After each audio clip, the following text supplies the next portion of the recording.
Good evening. Welcome to the July 17, 2025 meeting of the Mount Juliet Municipal and Regional Planning Commission meeting. It's good to be back. As many of you know, some of you may, some of you might not. We, for the first time in my tenure, did not have a meeting in a month. So we tonight is a culmination of kind of 2 months worth of effort and work. So kind of a summer vacation of sorts for us here at the Planning Commission. Probably not for staff, if that would be my guess, as I'm sure that they've had their hands full in getting us ready for tonight. Couple things as we begin tonight. First of all, I'd like to welcome a new member to our Planning Commission tonight, Commissioner Bobby Franklin. For known Bobby for I don't even know how many years now. Bobby served as our planning director for how many years? For 7 years. And as well, sat on this planning commission for 9 years.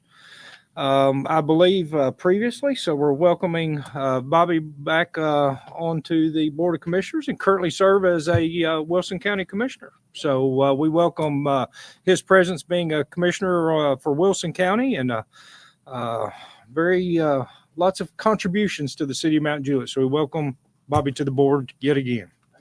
Yes, sir.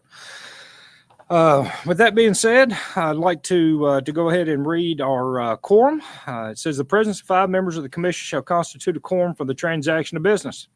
Chairperson may, at his or her discretion, wait up to 30 minutes after the scheduled meeting time for a quorum to be present. In the event that a member is required to leave a meeting prior to adjournment and the departure causes a loss of quorum, no further official action may be taken until a quorum is restored other than an adjournment. Also, a majority vote of those commissioners present, and in no case less than 4 affirmative votes, shall be required to decide any item of business requiring action by the commission. I'd like to announce that as we open up. With that being said, our first item up tonight will be to set our agenda. I have a couple of requests myself. I would like to request that item 6M, which is to review the update to Article, what is IV? I'm down to my Article 4, is that right, of the subdivision regulations, be moved off consent, and it would be heard prior to item 7A, which would be the first item up after consent. Also remove item 6R, which is to review the rezone request from OPS to CTC for the North Mount Juliet Road OPS corridor, beginning at 1097 Weston Drive, south to 656 North Mount Juliet Road, along the west side of the road. We will hear that directly after 6M and prior to item 7A. And I think, Commissioner Giles, you have a request as well? Mine is 6U. I don't know what yours is. I want 6 to hear that alongside. 6V, you mean? Mine's U. I've already got the revised one. Ah, okay. So we would hear it along 10A. Alongside it. Make sure I've got a. We would hear it along the other take line. Do we? 9A? I still got my old agenda. Do we have different agendas? So no printed copies. So should we operate off of the printed agendas that we have here? Okay. Yeah, the one that was published. So we will operate I off. don't have that one now. I'll get both of y'all copies. Perfect. 9A though. Yeah. So that would be, part if we defer back, that would be item 6V, which is to review the preliminary plat for the reserve at Tate Lane, located off Tate Lane. We will hear that in unison with item 9A. And 9A is to review the final master development plan for the reserve at Tate Lane, located off Tate Lane. So we will hear those 2 items together. Any other changes, amendments, typos, adjustments? We will set the agenda as stated. Next item up on our agenda will be our staff reports. Get with our city planner, Mr. John. Thank you, sir. I've got nothing more than to say welcome back to Mr. Franklin. I remember you from when I first started here, so. Thanks for your help. Yes, today. yes. Thank you. Very good. Jill, got anything? Jill, anything you wish to add? No, I was just going to welcome Bobby back. I've known Bobby for a very long time. Very Started here about 4 months after Bobby did, so it's been a long time. We welcome him back. Yes, sir. Yes, ma'am. Perfect. Shane, Public Works. Looking forward to working with Commissioner Franklin. I met him when I first got to the city, so looking forward to working with you on this board. I want to give a big shout out to our Public Works team, Director Matt White. They did one impressive job rebuilding the railroad tracks at North Mount Juliet Road near Division. 4 nights they were at it, and nothing else needs to be said. I think a lot of people, our residents, drivers, can observe a noticeable difference out there versus what was there Friday evening before they closed the road. So, again, I just want to give Director White, Public Works team, the credit they deserve for that project. Big benefit for our residents. Also wanted to provide an update that the EQ basin for our sewer department's underway. Probably seen blasting off on Lebanon Dirt Road as you're headed towards Hermitage. Those guys are in full gear, and we hope to start going vertical on that tank by the end of the year. So with that, concludes my comments. Welcome Very well. back, guys. Thank you so much. All right. I wanted to say, all right.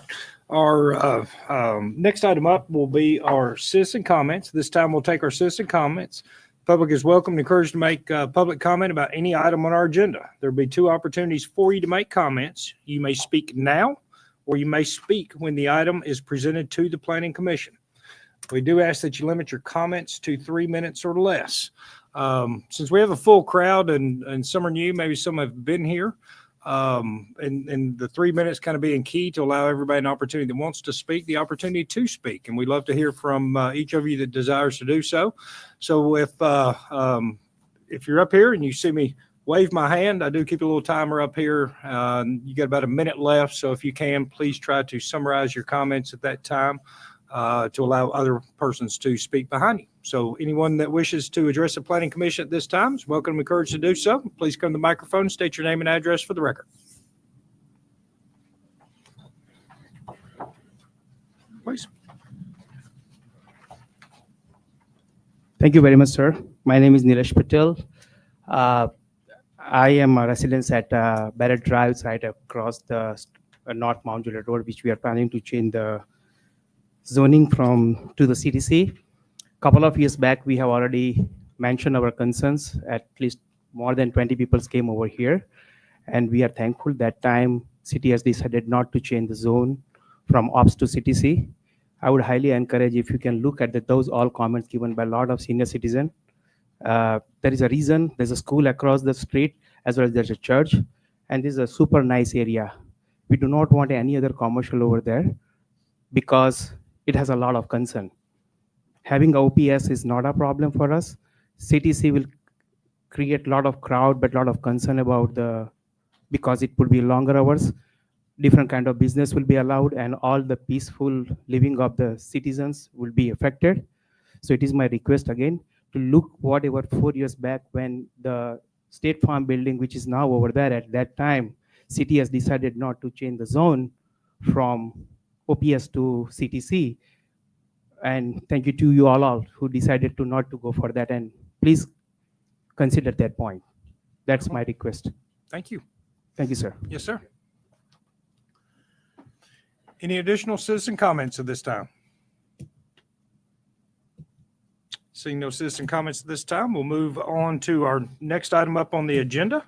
Our next item up on the agenda falls underneath our minutes approval. It's to review the minutes from the May 15th, 2025 Mount Juliet Regional Planning Commission meeting. And Tyler, we had an updated set of minutes. You want to make a comment of the difference between what we received in the packet and what we have in front of us? Yes, sir. So that is some more fallout from that missed meeting that you mentioned earlier. As these minutes move through our legislative software, titles get updated and changed. Like, so some of the titles that you might have seen on the minutes in your packet is something that the Board of Commissioners is more used to seeing rather than the Planning Commission. So because we skipped that meeting, those got changed before we pushed out this minute set. But on the revised copy I passed out in front of you, I went back and manually changed them back to titles that you're more used to seeing and the that we're ones that used were to. reflected on the agenda that was heard at that meeting. So really just titles, nothing within the body or the context. Correct. Very well. Any questions, comments, changes? Commissioner? First thing on 9A, under West Wilson Utility District comments, and says if WWD has a water line easement, how can one change to a landscape buffer? So is that a question they're posing to us that we should have answered? Or I guess from their comments, like, it seems like we landed more of a question than something actual that should have been captured in minutes.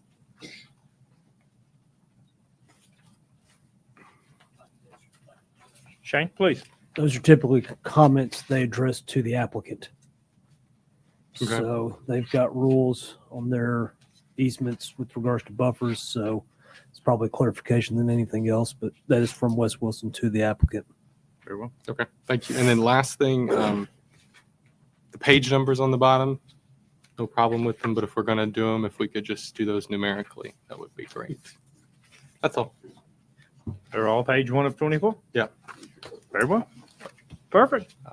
With Any that, though, other- I'll make a motion. I have a motion to approve. and a second. All those in favor signify by saying aye, raising your hand. Aye. Against? Abstentions? So approved. All right, our next item up on our agenda, and bear with me, is going to be our consent agenda. Begin with item 6A, Development Letter of Credit Number SLC 00005616 for Baird Farms, Phase 2B, in the amount of $135,162.12 can be released. Item 6B, the Development Letter of Credit Number 3045 for the Lynn Haven subdivision in the amount of $97,440 can be released. Item 6C, the Development Letter of Credit Number 900-21036 for Walton's Grove, Phase 1, in the amount of $277,113.71 can be released. Item 6D, the Development Letter of Credit Number 900-21037 for Walton's Grove, Phase 2, in the amount of $135,458.72 can be released. Item 6E, the Development Letter of Credit Number 900-21038 for Walton's Grove, Phase 3A, in the amount of $78,936.56 can be released. Item 6F, the Development Letter of Credit Number 903-59773 for Walton's Grove, Phase 3B, in the amount of $158,479.72 can be released. Item 6G, Sewer Letter of Credit Number 55110053 for Walton's Grove, Phase 5, in the amount of $179,638.50 can be released. Item 6H, the Development Letter of Credit Number 551-09884 for Walton's Grove, Phase 6, in the amount of $119,043.36 can be released. Item 6I, Sewer Letter of Credit Number 551-09885 for Walton's Grove, Phase 6, in the amount of $49,656 can be released. Item 6J, the Development Letter of Credit Number 7002814 for Winfield, Phase 1, in the amount of $316,978.17 can be released. Item 6K, the Development Letter of Credit Number 7004987 for Winfield, Phase 3, in the amount of $285,372.59 can be released. Item 6L, the Development Letter of Credit Number 7005283 for Winfield, Phase 4, in the amount of $378,972.33 can be released. Item 6N, review the site plan for the Bradshaw Farms Amenity Area 2 located off of Viverett Lane. Item 6O, review the final plat for Walton's Grove Phase 7B located on Beasley Boulevard. Item 6P, review the final plat for Elliott Reserve located at 12440 and 12582 Lebanon Road. Item 6Q, review the final plat for Windtree Pines Phase 4B located off Windtree Club Drive. Item 6S, which is a recommendation item back to the Board of Commissioners, is to review the rezone request from RS 40 to RS 30 for 8790 Saundersville Road. Item 6T, review the preliminary plat for Hamilton Reserve located at 12465 Lebanon Road. Item 6U, review the preliminary plat for Industrial Drive Storage located at 335 Industrial Drive. Item 6W, review the reconsideration of conditions for Beckwith Station located at 225 Summit Boulevard. That's a lot. And thank you for that. John, planning. Staff just recommends approval or positive recommendation for all these items. Thanks. Very well. Thank you. Shane, anything from Public Works? Same as what John just said. Very well. Questions, comments from the Commissioner? Commissioner George. Yeah, I've got a couple. Start with Bradshaw Farms Amenity Center.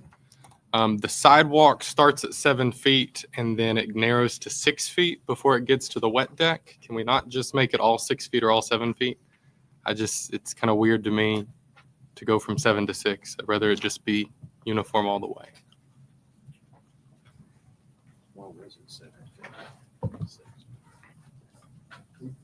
That would be something we could certainly ask of the development. The reason why that occurs is because it's a condition of the PUD that's 7 feet in front of parking, but our code, like sidewalk width, Yeah. would be 6 feet. So If we could just do 7 all the way, it'd be cleaner. It just looks foolish to go from 7, drop a foot just to get on a raised wet deck. But just a comment. And then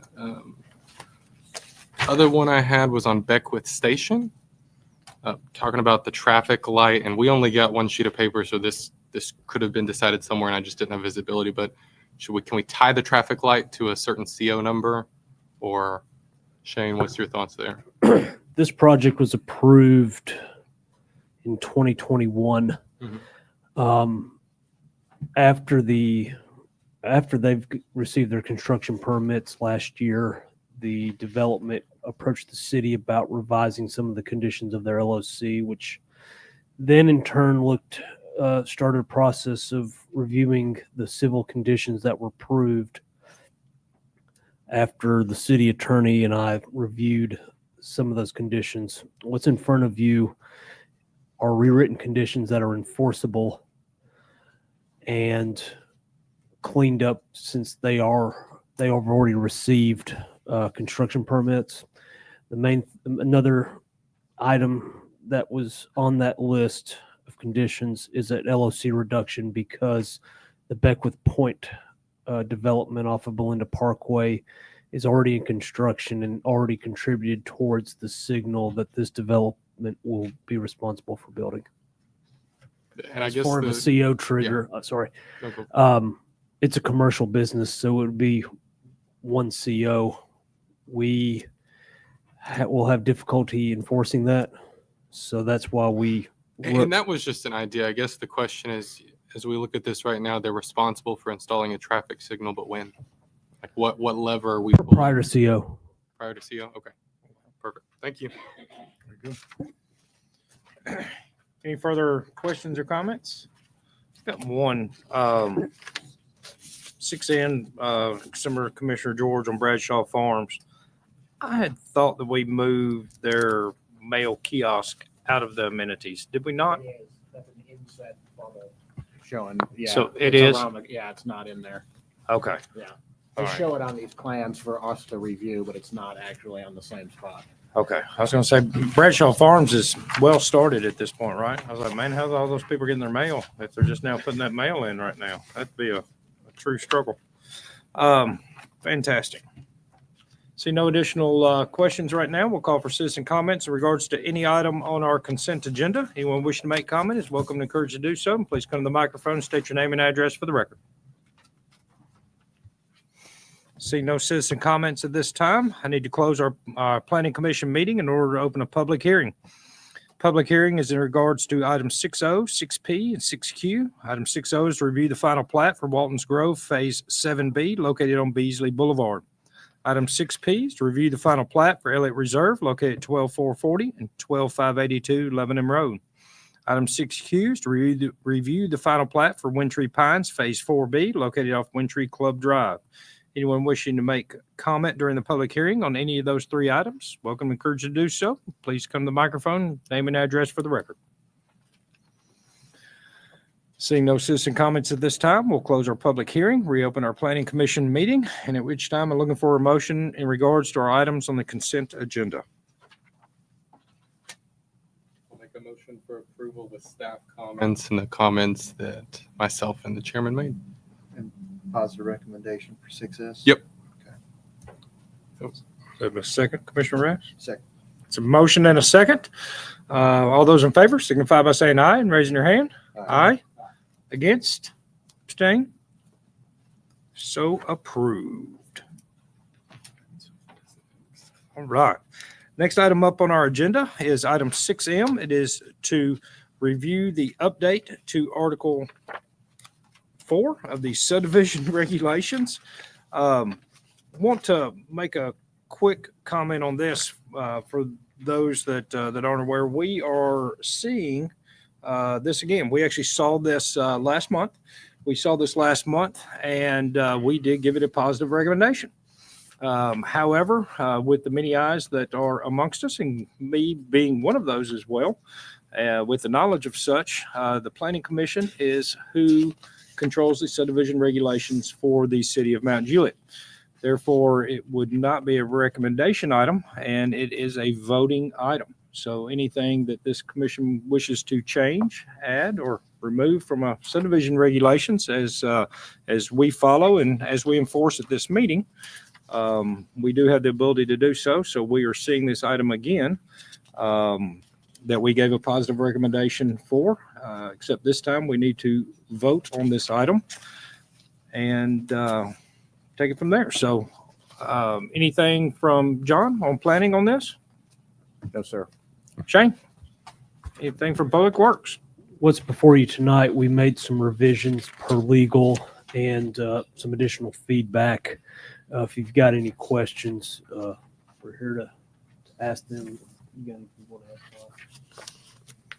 And as well, if you need a refresh in your memory, it would be in our minutes from last month's meeting, as far as any comments that we included on that. Anybody happen to know which item that was on our agenda last month? Or not last month, I guess that'd be for the month of May. Make sure that we get those included in here. Somebody finds it before me, let me know.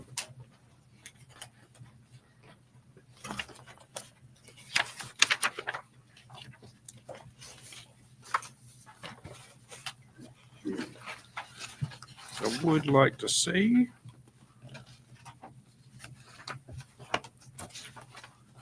Make sure we can include.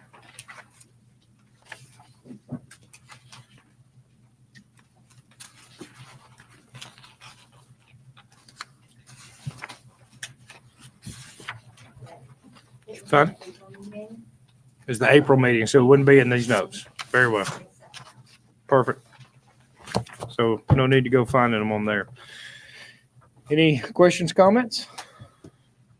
Seeing none, we'll call for citizen comments. Anyone wishing to make comment in regards to this item on the agenda is welcome and encouraged to do so. Please come to the microphone and state your name and address for the record. See no citizen comments this time. Looking for a motion in regards to this item on our agenda. It's a motion? Second. Uh-oh, who got that? Commissioner Franklin with the second. So that's a motion and a second. All those in favor signify by saying aye and raising your hand. Aye. Against? Abstentions? So approved. Next item up on our agenda is item 6R. It is a recommendation item back to the Board of Commissioners. It is to review the rezone request from OPS to CTC for the North Mount Juliet Road OPS corridor beginning at 1097 Western Drive, south to 6 656 North Mount Juliet Road along the west side of the road. As we table that item, also want to make note that we received at the table this evening a updated recommendation in regards to this. Our previous had indicated that this was sponsored by Commissioner Giles. It is not. It's actually sponsored by our city manager, Mr. Kenny Martin, has brought this forth to us here today. And so let's open it up for discussion. Staff comments. Is this Jill? Also, real quick, let me also, for the record, note that Commissioner Giles has recused himself for the meeting for the moment. Ms. Johnson. As you stated, this was on behalf of City Manager Kenny Martin. We do apologize for the error on the staff report. Was brought before us. This is 13 properties located along North Mount Juliet Road. We've deemed it the OPS corridor. It runs from the north at 1097 Weston Drive, which is on the corner of Weston and North Mount Juliet Road, to the south, to the property abutting the U.S. Bank, which is in the Paddocks property. It's approximately 13 properties. Currently, all of these properties are under the OPS zoning. All properties within the corridor are commercial businesses except for one, which is 1316 Clearview Drive, which is currently a vacant lot. We had previously approved a site plan for Volunteer Bank, I think a year or so ago. That is still kind of in an indefinite deferral, so it is a vacant lot at this time. The city's future land use plan identifies this area as neighborhood commercial. Within that designation, you can utilize the zoning of either CNS, OPS, or CTC. So the request to move it from OPS to CTC zoning falls within the regulations of under the neighborhood commercial under the future land use plan. Staff has reviewed this and we recommend positive recommendation to the Board of Commissioners. Very well. Shane, anything from Public Works in regards to this one? No, sir. Perfect. I mainly wanted to pull this one right here. I guess this is one of those items where tenure and time make a big difference when you've been a part of this body for a long time, as I have.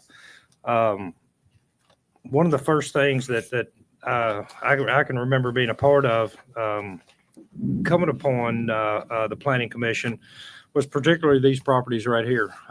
Early on, early 2000s is when we began to see these move off residential houses and for more commercial uses because they directly abut the houses there on Barrett Drive. Some of them, as far as topographic nature, some of the houses on Barrett overlook the houses that front North Mount Juliet Road. Some of the commercial is higher than the houses, and so it kind of moves a little bit back and forth through there. So we had a lot of discussion in regards to when we put this commercial and we landed what I believed was the best, and that was OPS, as it has developed out continually underneath an OPS zoning down there. One of the things that was our biggest concern as we got here, I mean, we really addressed this in two different places during my tenure here on Planning Commission. One is, I call it the Great Wall of Mount Juliet. For those of you that aren't aware, if you go along the Paddocks development as it abuts this neighborhood right here, we received a lot of feedback from the neighbors, noise pollution, light pollution, so on and so forth. So they, and during their mass grading, they came and made a big dirt mound that kind of made a buffer and a separation between that development and the residences that have been here. Those are some of our oldest houses in the city limits of Mount Juliet. Those houses were devastated, obviously, many of them during the tornadoes several years back. Then not only did we make them do a big dirt buffer, but then we made them put, I believe it's an 8 or a 10-foot fence on top of it.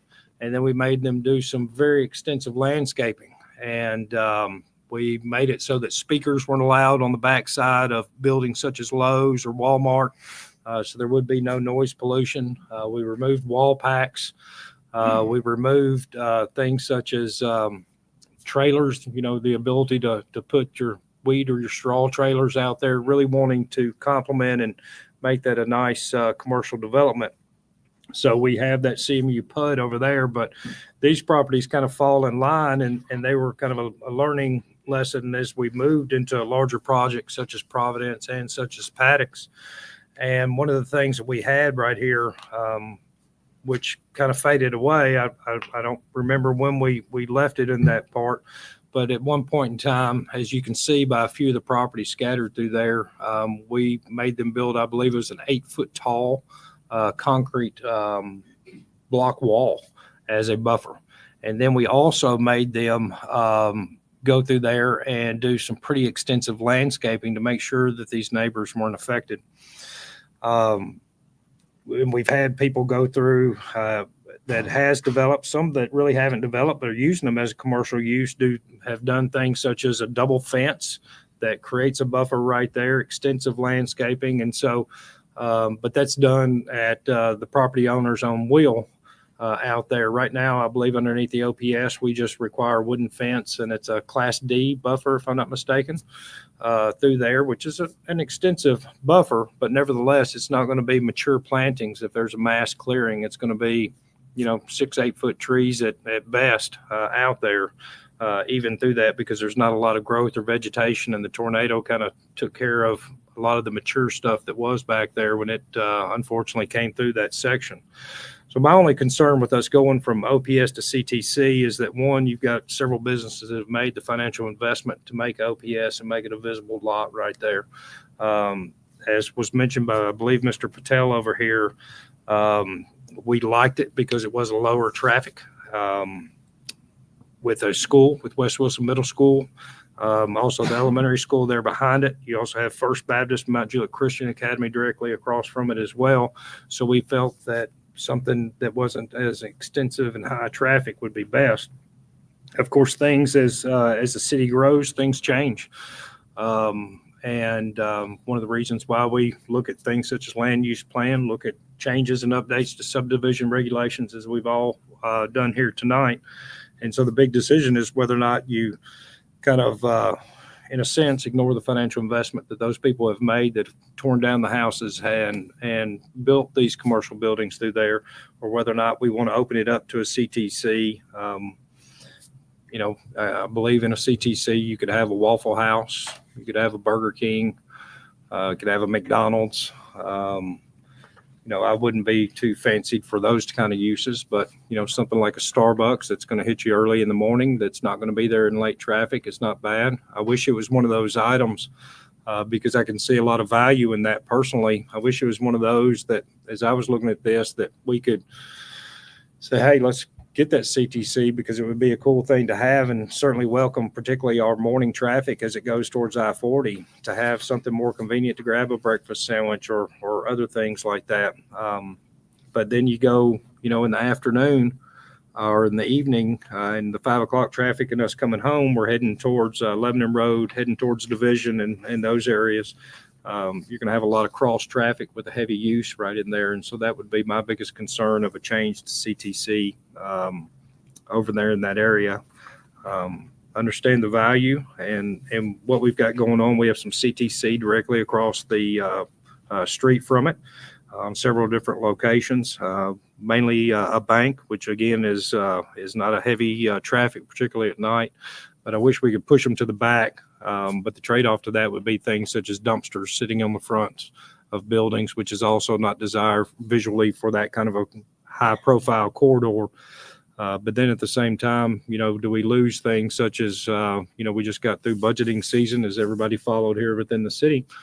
You don't have a lot of sales tax generators in these corridors either. So we got to be sensitive to the sales tax. It also pays for the nice things that we have and the nice things that we want that lie within the community. So it is one of those kind of trade-offs and that we're looking at here today. So just wanted to provide a little bit of backstory as we got into this, because we did work pretty hard on this as we looked at it, and we felt like OPS was there.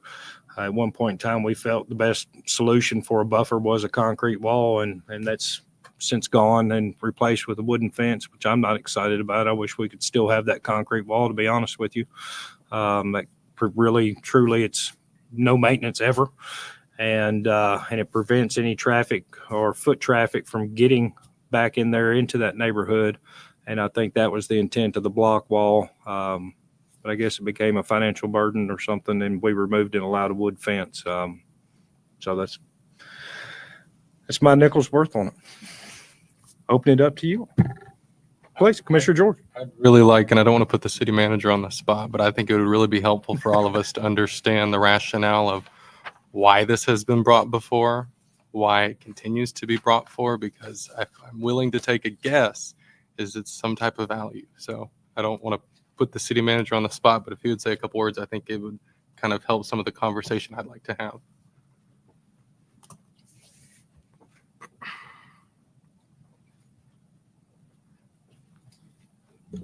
Evening, everybody. Sorry. Kenny Martin, 2425 North Mount Juliet Road, City Manager. Thanks, everybody, for coming tonight. And well said, Mr. Patel. By no means will me bring this back, and welcome back, Bobby. Bobby and I worked together for a lot of years, learned a lot from Bobby, and appreciate everybody at the table for everything you do. By no means with me sponsoring this and asking for it to be considered. You said it well when you talk about sometimes things change. In the role that I'm in, especially from the economic development angle, periodically property owners, other folks will ask, why don't we have this? Why don't we have that? For example, I think the owner of one of the properties just happens to be here tonight and doesn't even realize this is probably going to be on the agenda. There was a high-end steakhouse, for example, that was looking at a property on Mountain Juliet Road, and under the current ordinance, which I understand, and I'm actually supportive of it I understand why OPS was put in place. I was here at that time. And as a resident homeowner myself, I respect that immensely. I know sometimes it's like, well, there's this agenda. There's no agenda here. Things like this should be periodically discussed, I think, in public forum through transparency, planning commission, and then on the board of commissioners if it gets that far. And if it doesn't, I'm absolutely fine with that. But to give you an example, I was thinking, and sometimes my way of thinking is not as smart as the planning commission necessarily. People say, can you please take that before the planning commissioner and just run it up the flagpole, see what they think. And I'm like, yeah, and I have my own reservations, and I agree. CTC may not be the thing. So the way my mind was working is if you think about industrial restrictive, or Bobby, remember when we did the CTC with the overlay at one time that we had here on Mount Juliet Road, and some of the businesses developed like that. Dr. Archer did, for example. He built under that overlay, and for about 10 years, we didn't see a lot of activity downtown because of that. So eventually the city released the overlay, went to the CTC, and we've seen a lot of really, I think, good growth since then in redevelopment. That particular section of Mount Juliet Road, I agree, is totally unique, and there's been a lot of folks. I have some folks there I do business with. My nurse practitioner is there, and I know residents on that street, so I'm sympathetic to that. But what I was wondering is if, and that's what I like about the public discussions, could we consider something like a restricted CTC that would allow a few more uses in? For example, a high-end jewelry store, for example, a high-end steakhouse or something like that, that's looking for that unique setting. Because what we'll get periodically is somebody says, I have to have that site, and that's the only site I'll consider in Mount Juliet, and then it goes away because of the zoning.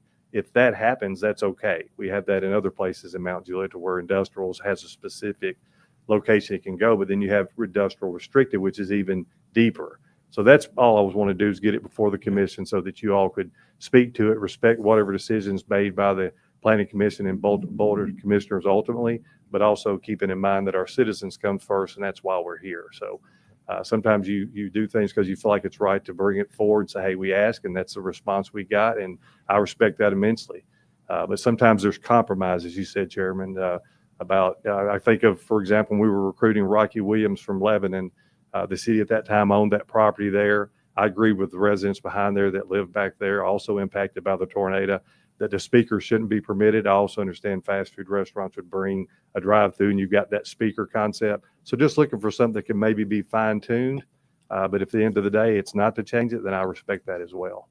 Yeah. So I hope that makes sense. I say a lot sometimes to get to nowhere, but Well, I hope that soothes the nerves of a lot of people that live there. Because as a resident that's lived in this, worked at City Hall for 35 plus years and lives here, I respect that immensely, and that should come first as always. Yeah, and well said there, Kenny. You know, you might think that somebody like your high-end steakhouse would just say, hey, well, let me just go see if they would allow us to go and come before planning commission. You know, I would say that there would probably be a desire that they want to do that. But there's many businesses, and sitting on some of the economic communities that I'm currently on, such as JCDB, A lot of them will just look to our subdivision regulations or zoning, see what you can do within that zoning. And when they see something right there, they're not going to give a nickel or time's worth of effort on it because it costs money to be able to be told no.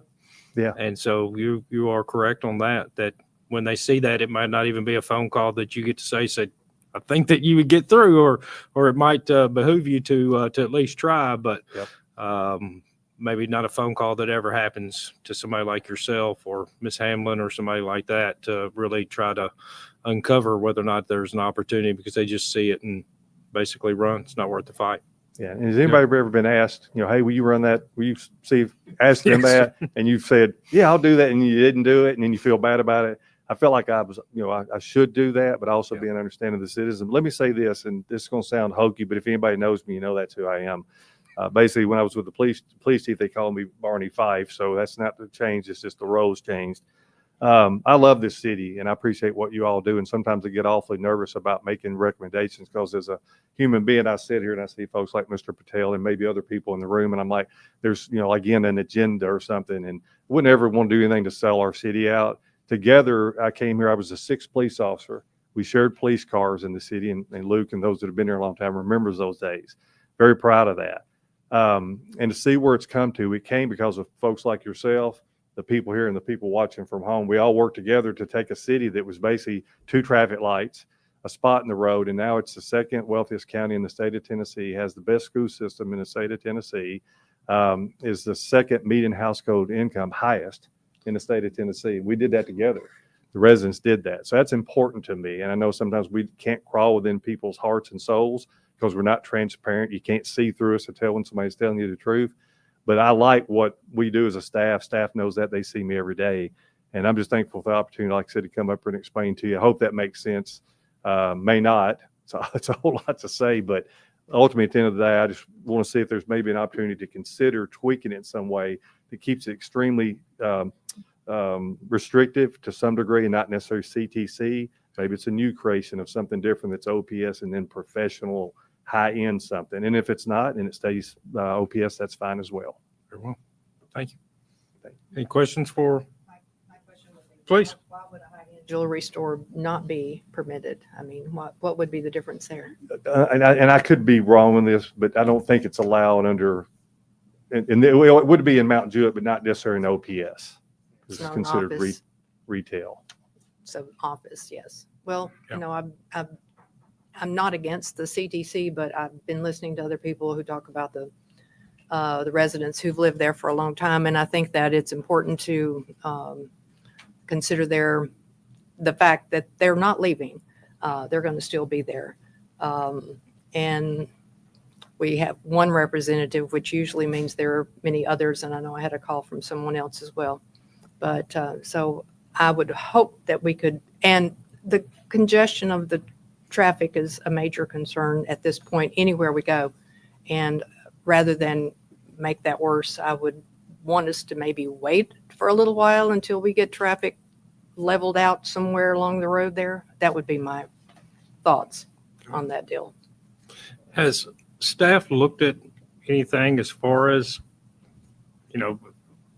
Kenny mentioned our city overlay that we had down here at one point that looked beautiful and it was awesome on paper. We were, grass medians and everything, and how we develop and create kind of a city center, and it never really gained traction. Have we explored, is there anything out there that could be done that would allow a retail connection, but maybe not the Waffle Houses or Burger King or something like that, but a Morton Steakhouse or a ABC Jewelry? I mean, is there such an overlay or something that? Yeah, as John was just stating, we don't have anything currently that would provide for such, but I did want to point out that under OPS currently, you can have a full service restaurant. You can't have takeout fast food. So there's a difference there. Also under the OPS, you can't have general retail trade, which would kind of take place of the jewelry store. There is also under the neighborhood commercial services, there is the CNS zoning, the commercial neighborhood services. It's a little bit more less restrictive than OPS, but yet not as wide open as CTC. What if- So, but there's some supplemental provisions that have to be put in place with those. So it's kind of like a happy medium between the two. But you still can have those high-end restaurants and so forth. In OPS, there are some. But one of the other big points of contention that is not allowed in OPS and would not be allowed in CNS, but would be in CTC, is transient habitation. So if you open up that CTC door, you're opening it up for the ability to have a hotel Yep. as well. So there's a lot of different provisions. If retail sales could retail sales be added as a conditional use underneath an OPS zone? Could not?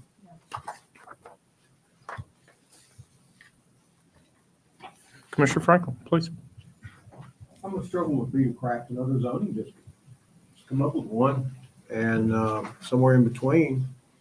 And instead of doing a block rezone, just let them individually come and ask for it and make a decision based on what they wanted to bring.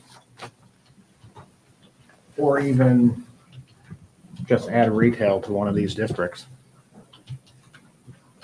And then, but then, you'd have the drive-through issue still. Or you could add it to CNS. Is that allowed drive-through? Supplemental. It would be something like, it'd be a zoning amendment to get what we're talking about here, a zoning code amendment somehow. New classification. Yeah. Some type of amendment. One of the things, and this kind of plays with that as well. I went down and spoke to staff prior to the beginning of our meeting, and one of the things that I'm of interest of personally is kind of a work study session for the Planning Commission. Of course, we'd have to publicly advertise that and be open to the public, which would be encouraged to come. I think it would be great. But to take a work session and discuss things that we like, maybe don't like, that lie within our subdivision regulations. Discuss a few things out there on our land use plan that we like but don't like. One of them that jumps out at me is Bender's Ferry. Bender's Ferry is littered with large tracks. We've proven now how far we're going down Bender's Ferry.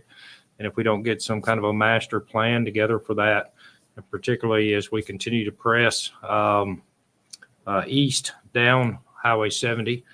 We saw the Beckwith Road and the Tracy Lawrence or Maribel presentation here before, so we're continuing to push there. And so our land use plan is kind of broad in certain areas, but a work session to talk through things like that. Maybe it's a work session to also include something like this to say, hey, I don't think anybody would be in a disagreement that we want something like that, but at the same time, we'd probably be in agreement that we don't want something like this. So where it can be the happy median, and maybe out of a work session, we could come up with overall brainstorming ideas of what we could do in districts like this, what we could do in some of our land use plan areas that are kind of there on the fence, what we could do within the subdivision regulations for things that we like or may dislike within, and see if we can't formulate something that would come out of that. John, please. Just another comment on this. So if this weren't to get approved, the land use plan supports CTC here. So Sure. as things come in, as they develop, Wouldn't it we be? would have they would have that opportunity to rezone with relative ease because the land Yeah. use plan supports it. So Individually. yes. Yeah. So yeah. Yeah, there's Yeah.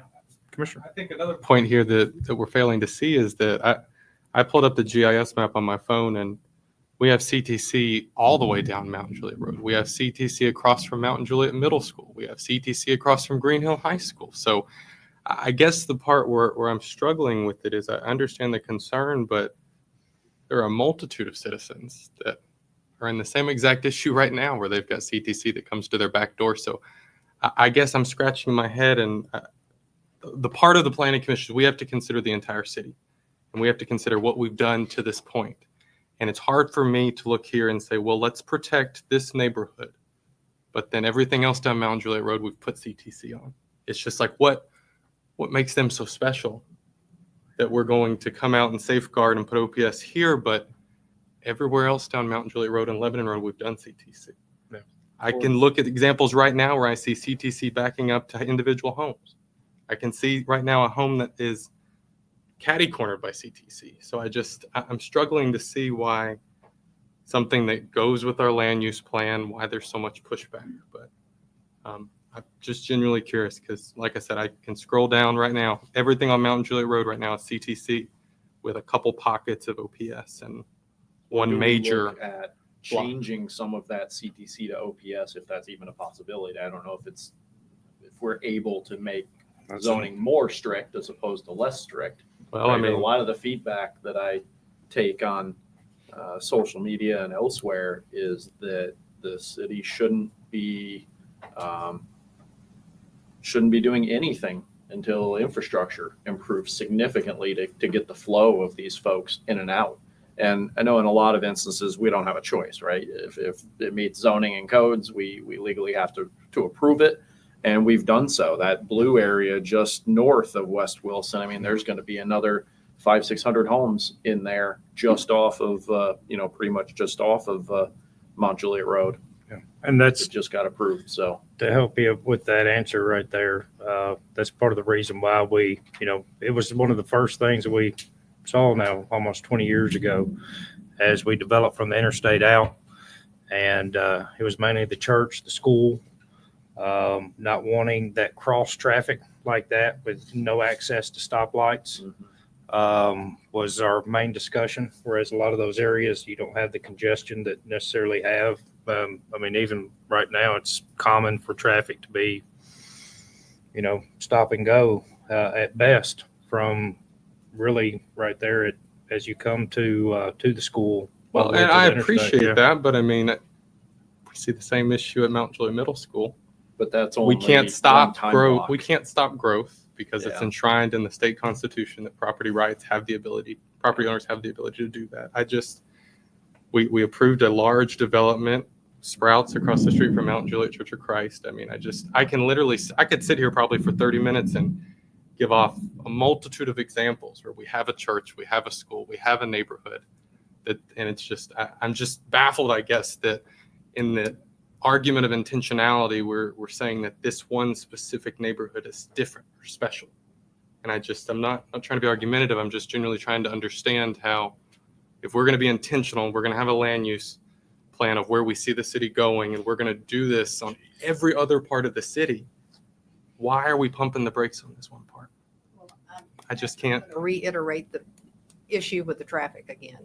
There's traffic everywhere. That's exactly right. So And at some point, we need to improve that first before we continue to fill up everything that is going on. And somehow, I don't know what you would do there other than, because there's one light at the school and one light at the bank, which does help with the flow of that. But And I guess that's the part we've I'm got getting really at. two is schools and a church. we don't have a project right now either. There's no project. There's nobody coming saying we're ready to build. We're just changing zoning, but we have a multitude of projects that in the past 2.5 years I've been up here and I've made the statement it's too soon. We don't have the infrastructure and it's passed with flying colors. It gets to the BOC and it gets passed. So I just am really scratching my head on the intentionality aspect of what makes this specific piece so special that we've ignored that same argument.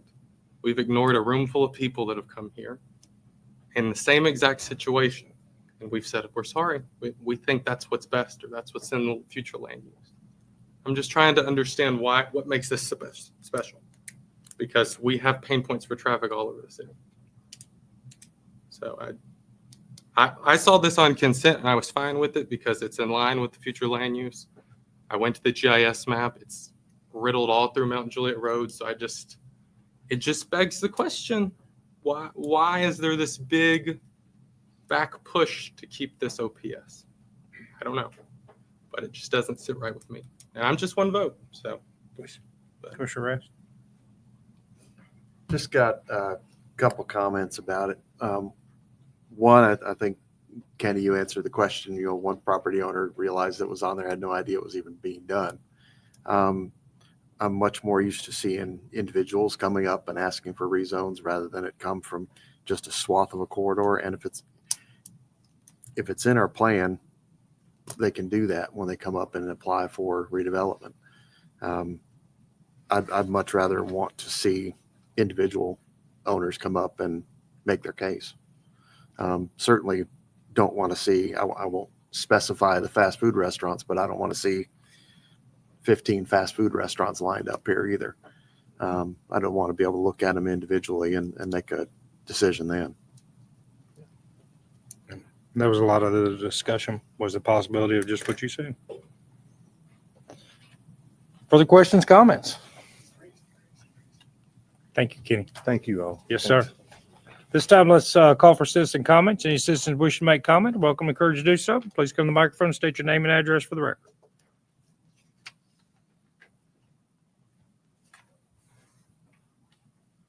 Excuse me, I'm old. My name's Keith Canfield. I'm at 1020 Clearview Drive. I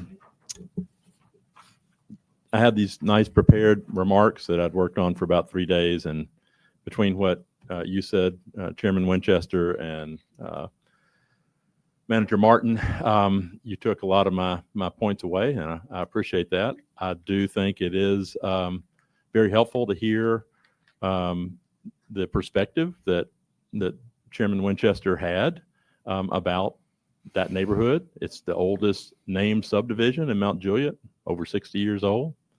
What we want to try to do is preserve that. And to Commissioner George's comment, what makes it special is it was there first, and it's historic. And we want to make sure that homeowners like Mr. Patel and his neighbors on Barrett don't hear, would you like fries with that? And every morning and every evening. So I think the point that another commissioner made about there is no project. There's no project that's asking for this rezoning right now. We had to, I think, fight a rezoning in 2022 on a specific parcel there. And the board, as was pointed out by Mr. Patel, the board decided against that particular rezoning. That is the appropriate way forward, in my opinion. But to take a whole strip and proactively change them to CTC when at least two of the business owners that I talked to on that strip were not even aware that this was up in front of the commission and had no idea, and in fact would oppose the change. Because if you look at what's gone on there, particularly after the tornado, it's an example of zoning working. You can see there's new offices there. It's not like it's stagnant. There's some rejuvenation that occurs there. It's zoning that's working, and I'd say or implore you to keep that working and leave it on a case-by-case basis if someone wants to come forward and ask for an amendment to change the zoning. Thank you, and appreciate your time. Thank you.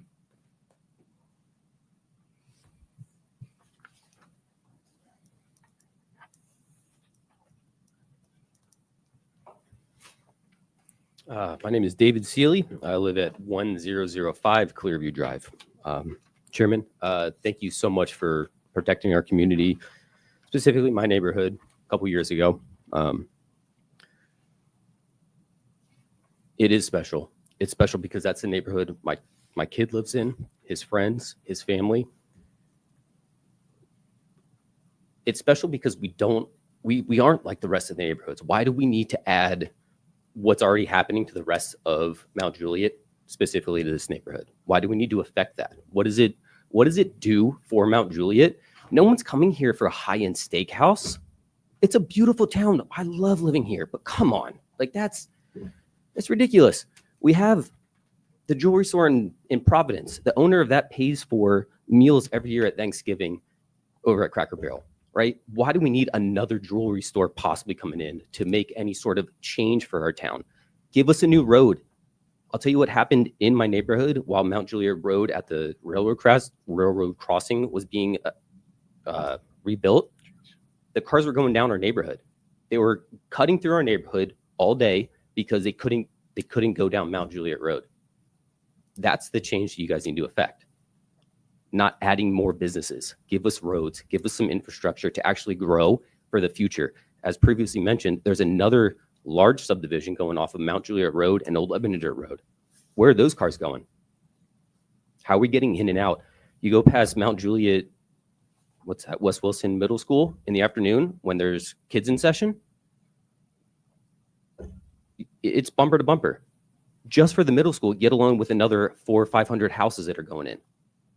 Make the right change, grow our town the right way. Adding more businesses along that stretch of Mount Juliet Road is not going to change us for the better. Thank you. Thank you.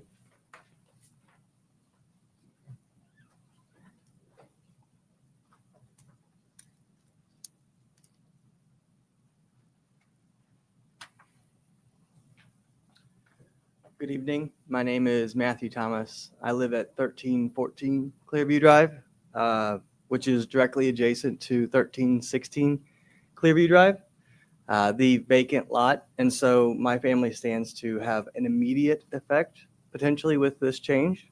And I respectfully request you to reject this proposal. Thank you, Chairman, for your comments and those that have spoken so far. I echo those sentiments fully. I'd like to specifically speak to the traffic portion a little bit further. So I commute with the train to go to work downtown. And for me to go from the train station to pick up my child at Goddard and then come back to my home, it takes 40 minutes already. 40 minutes to just go that little stretch. And to add CTC, so high traffic, ingress and egress to North Mount Juliet Road is only going to make the situation worse. It was mentioned that CTC is all down Mount Juliet Road, but where's the worst congestion? Right in our community. It's the worst from essentially Weston to the interstate, and adding these high traffic, high volume businesses is only going to make that worse. So let's focus on improving the traffic before we add these other types of businesses. Thank you. Thank you.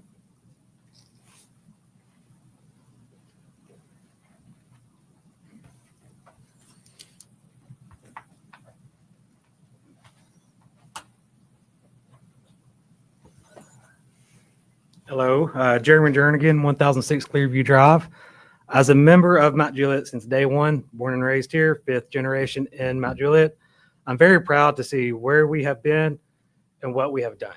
I don't agree with all of it necessarily, but I am proud of where we're at. I don't agree with this rezoning for this specific area of Mount Juliet Road. We talk about what makes our neighborhood special. My house was built in 1964, way before any of this was here. Okay. If you look at the established neighborhoods in Mount Juliet, none of them have commercial businesses right in front of them. We look at Hillview, there's no commercial there. We look in front of the neighborhood behind Camp Bow Wow, no commercial properties directly affect those neighborhoods. All right, we're here first. I get they may be CTC, but you can drive down the road and there's no fast food chain going in right there directly affecting those neighborhoods. Okay. We were here first. We like the way it is. Also brings up traffic concerns. All right. When Mount Juliet Road clogs, where do you think those cars go? Clearview Drive. All right. We've had speed humps put in.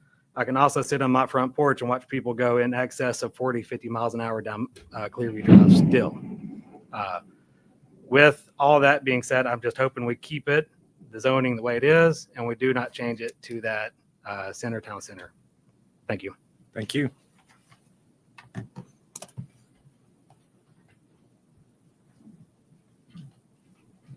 Good evening. I'm Carrie Ann Missamore, and my husband is here, Steve. We live at 1410 Barrett Drive, so we are just behind this section, and we have been very happy with when we did this all a few years ago, and State Farm came and the Endotonics, the the other businesses that built back, that they built back in a way that was kind to the community behind them and still bringing in revenue and people like us that didn't leave after the tornado, and we still spend our money here. So we just oppose it and feel like it's working how it is. The buildings that have been built have been beautiful, and I feel like they're a nice greeting to Mount Juliet, that we are not just a stop where you can just stop and grab something and move on. It is a community, and all of these businesses that are there are community driven. So we are very happy with that, and we would love if you would just oppose this. Thank you. Thank you.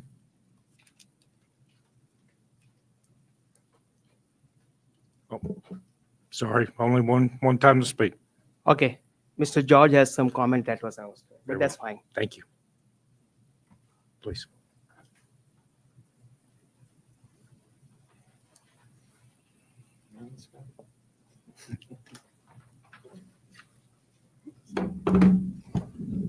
Darren Cunningham, 1401 Fairview Drive here in Mount Juliet. Some of you up here I know. I've been in this seat before. And from that standpoint, when I sat in your seat, I always thought about the citizens of Mount Juliet first. And I thought, and I still do. Now, if you know Fairview Drive, you know I'm a neighbor as well, if you know this community. So I live right down the street. And we were all hit by the tornado a few years ago, which is why this is all coming up. So I think to myself, when things come up, especially for rezoning, who does it benefit? Right? Who are the beneficiaries of this rezone we're asking? And I racked my head over this many times. And I really can't think of who the beneficiary is of this than maybe individual parcel owners here. So does it benefit the city of Mount Juliet to rezone this, what the suggested zoning is here? I don't think so. I can't see it. I can't see the true benefit. I see a detriment only. And if we're looking for more places to have like a fast food restaurant or all the things that are compliant with this revised code, there are other places for them. There's no lack of land for that. As you mentioned, Preston, in your speech, there are plenty of places with this zoning all up and down Mount Juliet Road. So if those businesses want to go there, they can. This doesn't need to be rezoned to do this because there's absolutely no benefit to the public and the citizens of Mount Juliet to do this. So there's that. There is a significant impact on the neighbors if this goes through because the types of businesses can go there. So we talk about, and these terms are kind of overused, we give it light pollution, noise pollution, you have all that. But one of the bigger concerns for me are businesses that are open past the hours of normal business hours. And the ones that have gone there, and Carrie Ann said it very well about the big State Farm building. It's been beautifully done. And we've had no negative impact from those businesses there. If we bring in businesses that have people come in and out of there fast, such as like a gas station, is that not one of the things that could go here with this type of zoning? No. Okay. So late night restaurants, things like that. Okay. That brings another level of one, traffic, which I'll get to, and then two, you also bring in more people that are not in the community there, which then leads to higher crime potentially. And we don't want that. So in regards to traffic, we hear it all the time. It's a lot of bad traffic. Okay. But we've got 3 schools in a quarter mile here, and that's school traffic. And Preston, what makes this special, okay, and that's something you hit on a lot, is that there are 3 schools within a quarter mile here, and there's excessive traffic here. And if we bring in these businesses that bring in excessive traffic to the businesses, that adds to the problem. I also think if you look at the zoning up and down Mount Juliet Road, you look at our traffic issues that we have, if you have a pulse, you can look back and say that potentially some bad decisions were made in regards to traffic and how things were done. And if you had those decisions to make over again, you would do them differently. This is an opportunity to do it the right way. Because again, I think if you have a pulse, you know it wasn't done the right way every time in Mount Juliet because traffic is bad. This is an opportunity to do it the right way. I have some concerns of how this was brought up, how this made consent agenda. And that's it's a bit of a separate subject, but this is not something that consent agenda is is there for something that is just basically a formality to sign off on. And guys, I don't know how this was on consent. This is a really big deal, okay? And it should be under heightened scrutiny because there's a commissioner who's one of the landowners there too, who stands to benefit from this. And I want you all to be aware of that. It's a relevant point. So I say that because there's more to it than just this here. And I want you to guys to be thinking about that as time progresses with this particular issue here.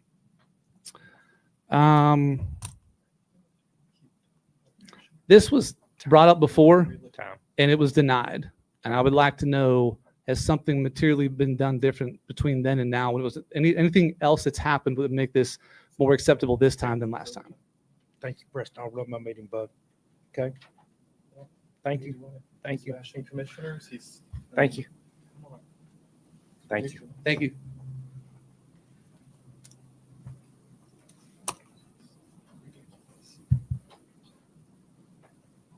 Any additional citizen comments? See no additional citizen comments this time. Looking for a recommendation in regards to this item on the agenda? And offer a negative recommendation. It's a motion and a second for a negative recommendation. All those in favor signify by saying aye and raising your hand. Aye. Against? Abstentions? That is a negative recommendation.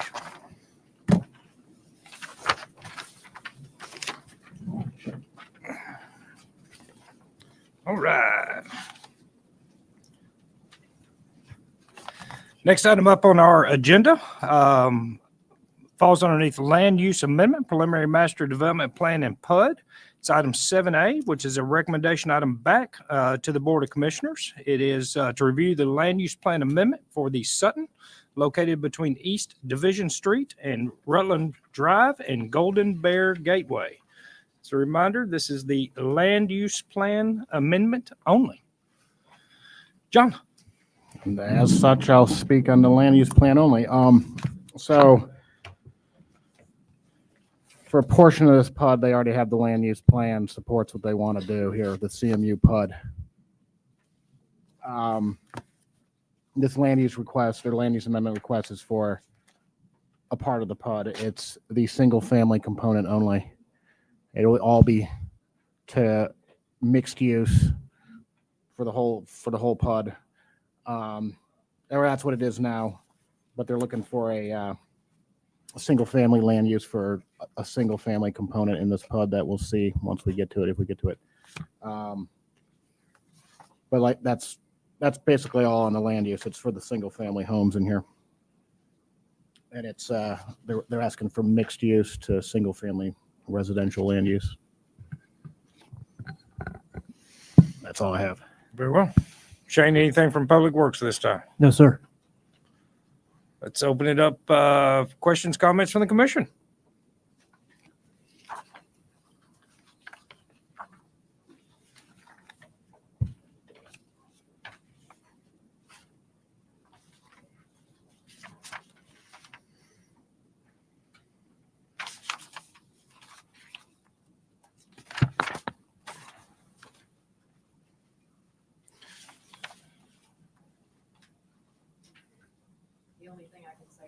Please. Even though it may not support the use for the single family, I'm thinking the fewer families we can have with the single family residence rather than multi-families would be my preference at this point. I'm just hoping that we can continue to try to better serve our community with some maybe fewer multifamily units. Sure. In my thinking here. That's what one of the things that I looked at as began to explore this project and this potential use directly right here is, I guess, because we have such a concentration of big businesses such as Amazon right there. My vision as this area comes through would be a mixed use. and a mixed use to give you some of that convenient retail, some of the restaurants, some more items to support the businesses, the people that work within these businesses particularly, and then the traffic that continues to gain momentum on Golden Bear Gateway as well. But then without getting into the project, I feel like that the commercial is minute and not really what a vision for the commercial portion of it should be. And it looks like a focus on multifamily, as you said right there, and using the mixed use zoning as an opportunity. And then you look at the phasing plan, and the phasing plan supports just that right there as well. The way that it will be phased in, the way it will be developed and done, kind of supports that statement there. John, you got something you'd add? I would just like to remind or let you know that the applicant does have a visual presentation they'd like to show. So whenever you want to have that, just We'll a go ahead and reminder. ask applicant name and address for the record, please. Good evening, Cherie Akers with Barge Design Solutions. I'm in Nashville at 615 3rd Avenue. I don't know if they can pull it up, John, that presentation.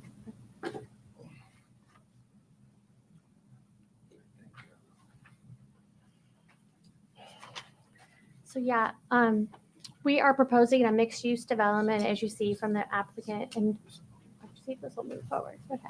On the 73 acres, we are requesting the land use amendment, as John indicated, for the mixed-use portion for the single family and having 2 base zonings. So I just want to add, the entire site already has a land use designation of mixed use, which permits all the requested uses that we are requesting, with the exception of the single family.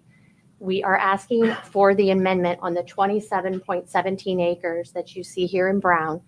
We're requesting that in order to do single family, because in mixed CMU zoning, you are not allowed single family.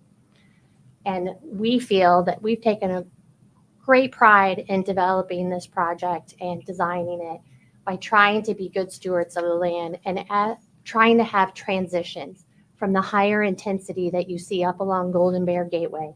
And there are existing single family homes right there. So we feel it's more appropriate to have single family in this area that's designated as the brown color, because that provides a good transition to the more intense uses of the commercial and the retail and the multifamily and townhomes. This is good planning, and that's why we're requesting the land use amendment. If we were to not receive the land use amendment, we could just do more townhomes in the single family area, which are permitted in the CMU, that are consistent with the land use plan. Do you want me to just stop here with the land use? You usually go on to the whole project. We can do that quickly. But I know that it's separate. Yeah, I'd probably prefer to just stay on the land use plan at this moment. Very good. The will of the body? Yes. Very well. I like what she said, because I support the single family homes. Sure. And for those reasons, we're trying to. Commissioner George, please. I don't have any problem with the land use amendment. I think it would just be very poignant to point out that another example of OPS where we're going to move it to commercial with a residential house touching it. That's all.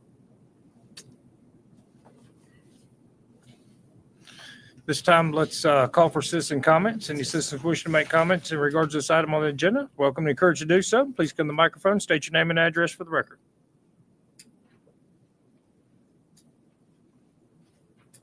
Seeing no citizen comments this time, I'd like to ask for a motion in regards to this item on our agenda. We also add for the record to show that Commissioner Giles has returned to the table.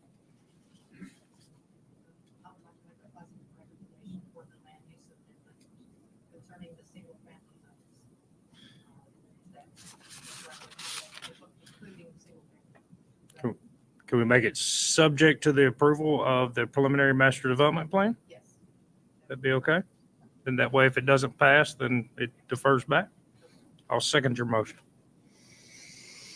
Check one thing. Please. For waivers and variances.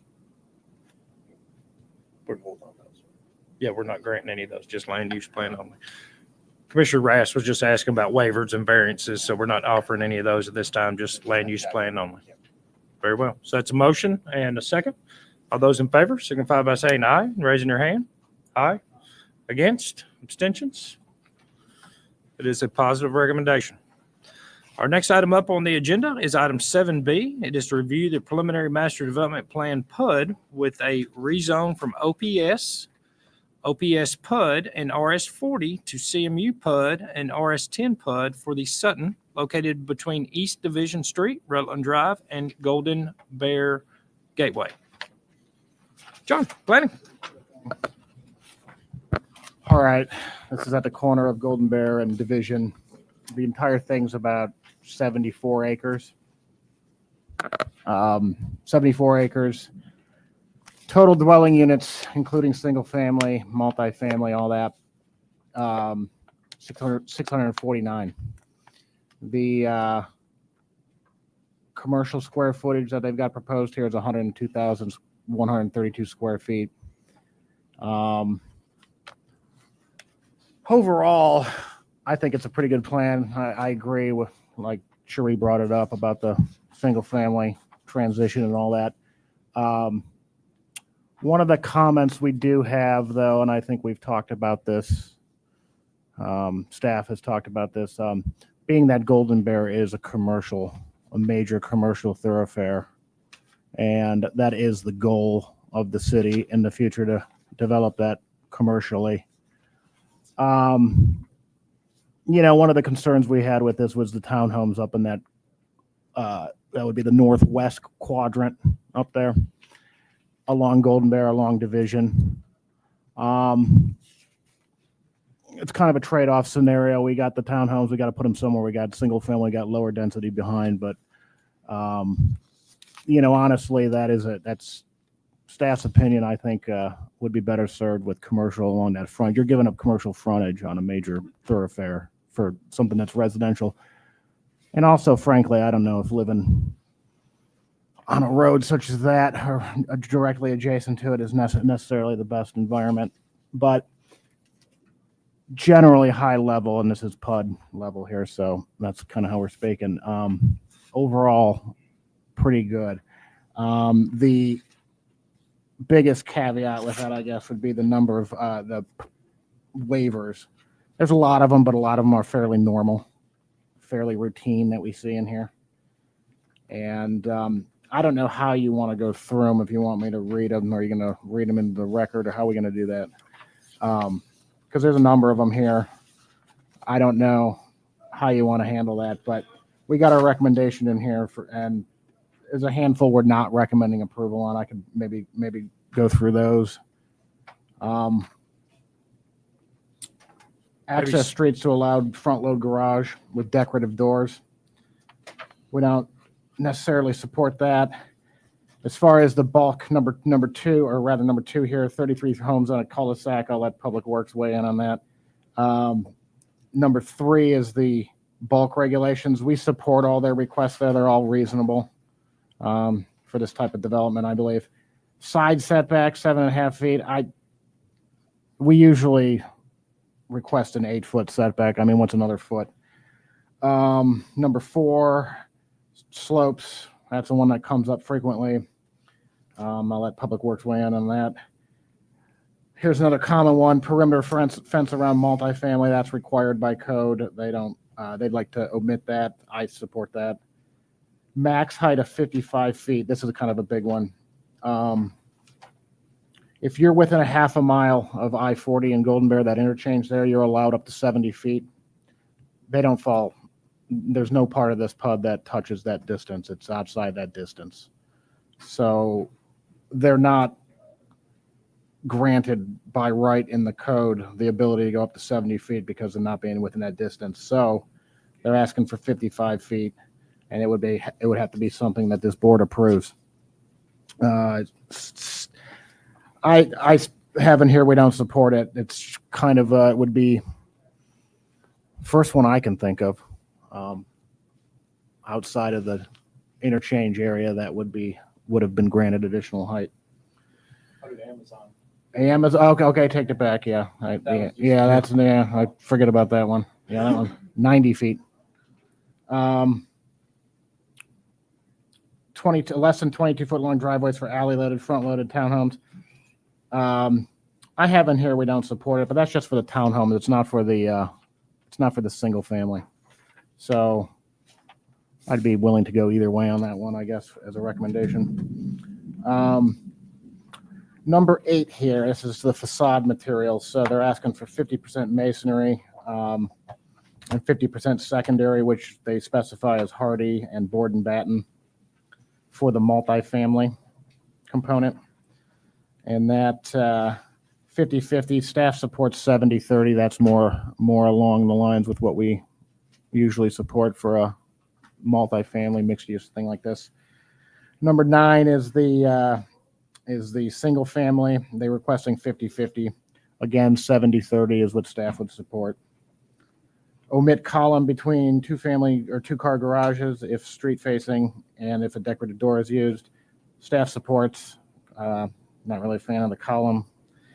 Front-facing single-family garage doors, 50% of the front facade. This is probably the first time we've been asked this one in a while. I don't support it.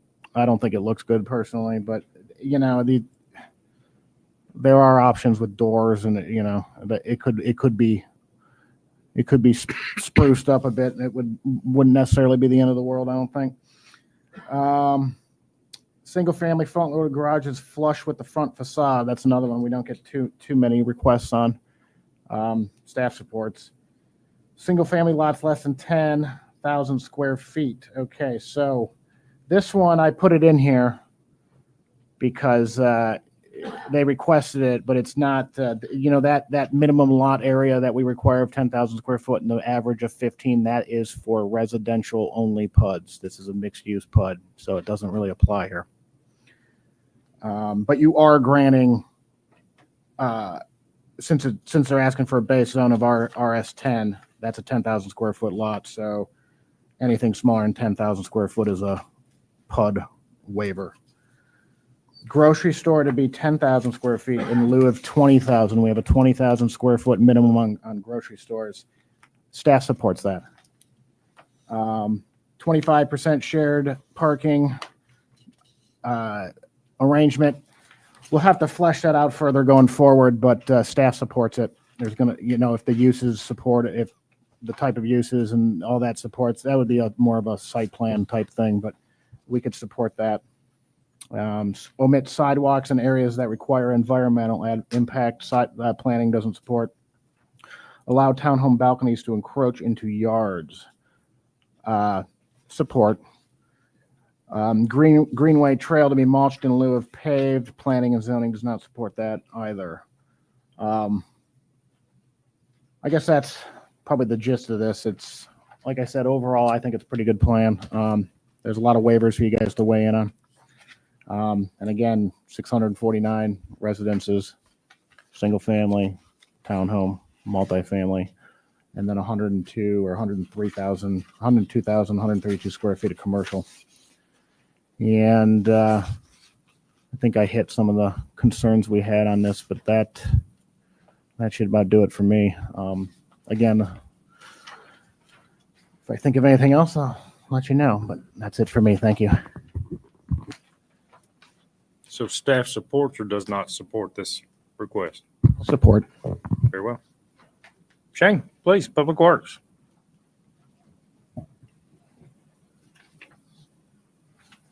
The development's going to be served by a pump station that will be public. City will ultimately maintain and designed to our city standards. Important note is the sewer that they're ultimately going to be tying into just around the FedEx area that ultimately feeds into the pump station that sits beside 7-Eleven that was built when Amazon came in will have to be upsized. The sewer line will have to be upsized to handle the capacity of the development. We asked that the sizing parameters take place during construction plan review. We also want to iterate for the record that the offsite sewer that they have to lay to get to the existing sewer shall not be under the greenway. We want to determine that alignment of the sewer at FMDP when we take a first look at the profiles. With regard to the variances, I will answer the one about disturbance of slopes greater than 20%. We do support that in a cut condition only. With that, I think I'll let Todd talk about all the fun stuff that's coming up with the roadways. Please, Todd. I share a lot of the same sentiments as John here, where this is a pretty decent plan for the size of this development. That said, there are some concerns going through their variance requests.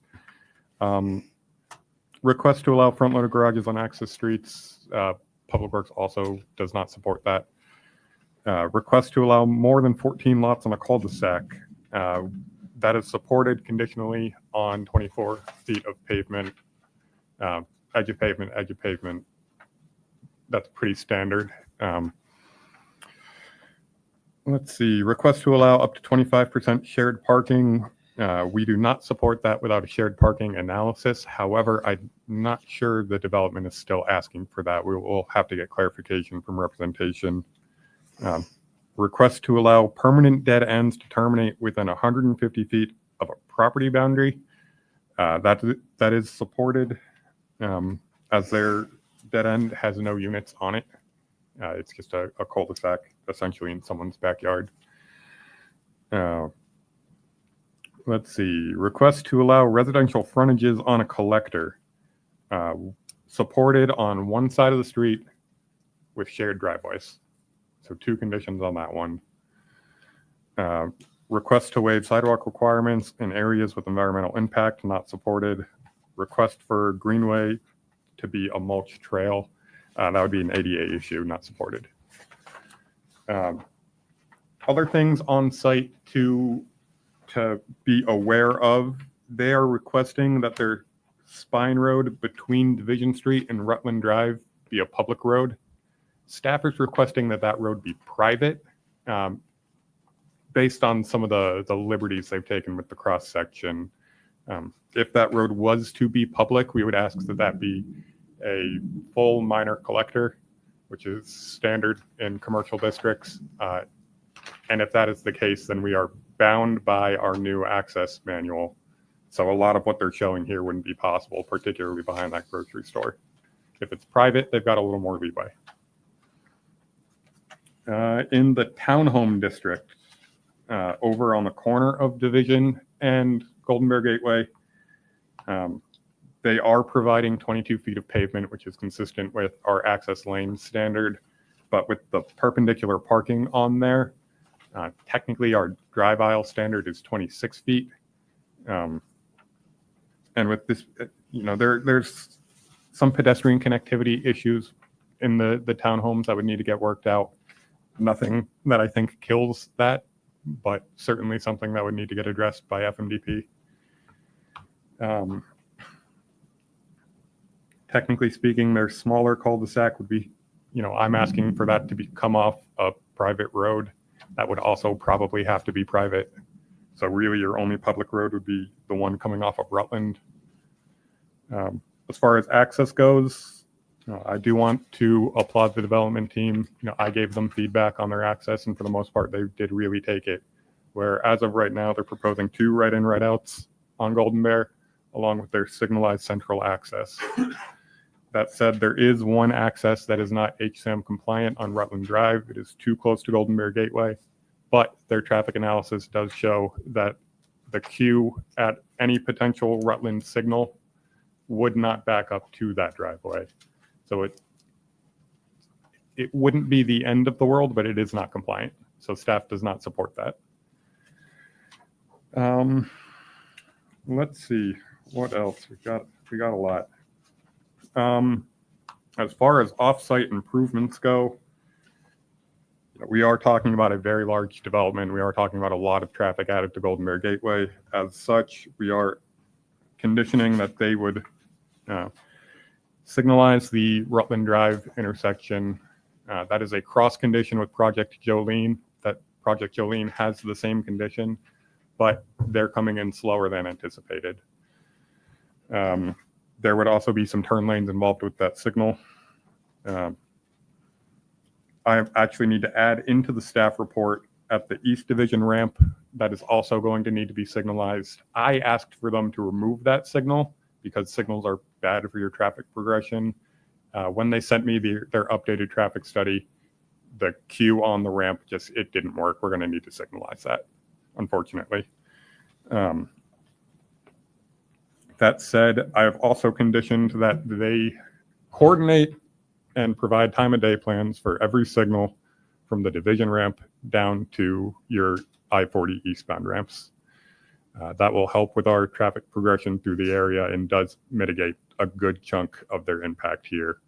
When they do that, we are also asking that they install emergency preemption on the signals. And that was a request I received from the fire chief. And I think that's all the big stuff. So it's a lot, but it's a big development. And it's one of the last two big tracks we have left on Golden Bear. So, well. Questions, comments from the commission? Let's open it up, please. Apologize. I've been on a 3-year vacation here, so I don't really know exactly where to direct these. Could be any of the three of you, but I have some concerns. On the sewer access, I kind of know where to direct that. Is the sewer connectivity going to and under I-40 and then back north? It's not going to go that way, so it's going to go directly into our main. Runs currently from FedEx under Golden Bear Gateway down to the pump station adjacent to 7-Eleven. Okay, so it's not going to, it's not going to mess with your capacity down there. We're not close to the interstate at all. Is there, I remember when Amazon made several commitments to improve East Division. What is the timeline on those improvements?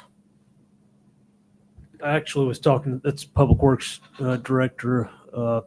He said that they're currently in preliminary design for the roadway. Right away is going to take several years, and they're probably hoping to start construction optimistically 2032, 2033. Really? How far past this development is that project? Or does it even go to this project? What is the scope of the Amazon commitment to widen East Division? Would be my question. The widening of East Division is a city project at this point. Amazon provided a financial contribution. Okay. In the scope of that, it's going to stop actually right along your property frontage here along Division. Probably where that last row of townhomes is, you're talking about your final tie-in. Okay.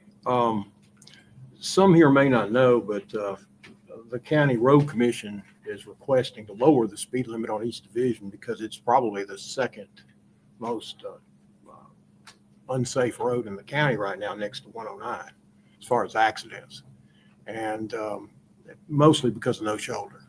And so we're putting a pretty large development, a lot of traffic on a road that is already one of the worst roads in the county. I just want to point that out to the Planning Commission right now.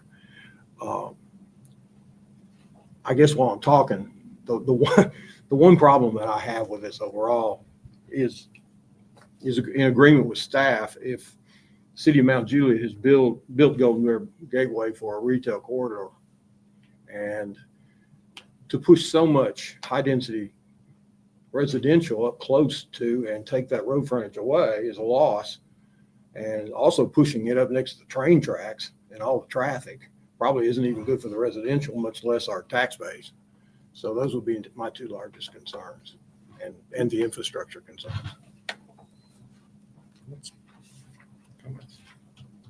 Comments from the commission? Commissioner George, please.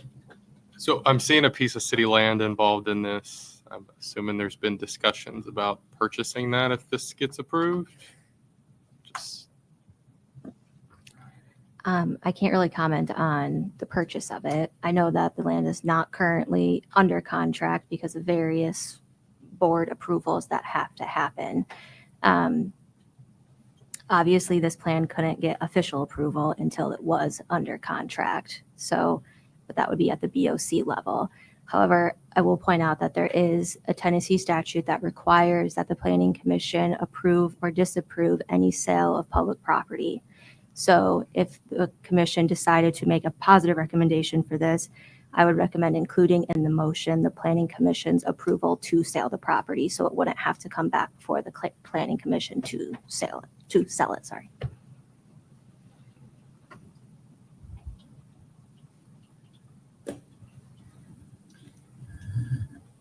Good. Commissioner George. Commissioner Jones, please. Are we talking about we're talking about the trailhead building? Is that what we're talking about? Yes, that little red triangle Yeah, up okay. there. Yeah. That where it is right now? Mhm. Yeah. Well, and if that's going to be approved, I've got a recommendation for an amendment to this property, and it would have to be done. So I didn't realize that was part of it. So yeah. It doesn't have to be part of it. It's just if we could move it along quicker if the Planning Commission wanted to. Well, if approve I'm this going to project. agree with it, when it does come to the BOC level, there's going to be something else done in lieu of that. So I'm concerned about it. Got a couple of small questions, and really back for Todd more than anything. You have the entrance there on the townhome section. I'm actually looking at the phasing plan 3 and 2, where it aligns with the division access over on the kind of the loop right there. Is that one of the places where it will be signaled, or? Yes, so Okay. that was the place where I'm asking for an amendment to my staff report to include that gets signalized. When it does get signalized, though, it would be permitted to be full access as opposed to right in, right out. Okay, so if it becomes signalized, that would be, you would support that being a full access right there? And then you said the first access point closest to the Golden Bear Bridge from the townhomes and single family right there? that No, on East it's- Division is signalized or no?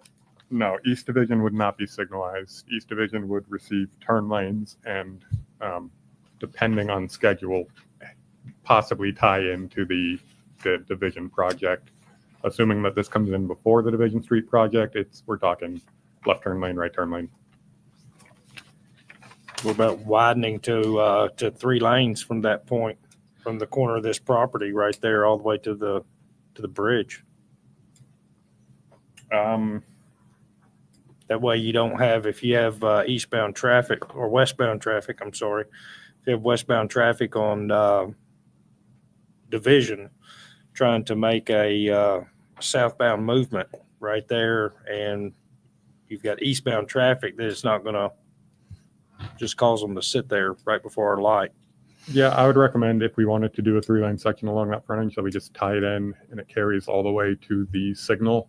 There's a taper that starts right before the bridge and ends probably 100 feet after the bridge, where we just have to widen that to a full 3-lane section. But I think that's reasonable. And just, that improvement over there, one of the biggest things for me when looking at this was particularly the traffic on Division. I wasn't aware of the statistic that Commissioner Franklin shared over there with us, but it's been like that since I was a little kid, that East Division particularly is just careful. Matter of fact, when my kids turned 16, both of them, I told them if I called them over, I'll take their car.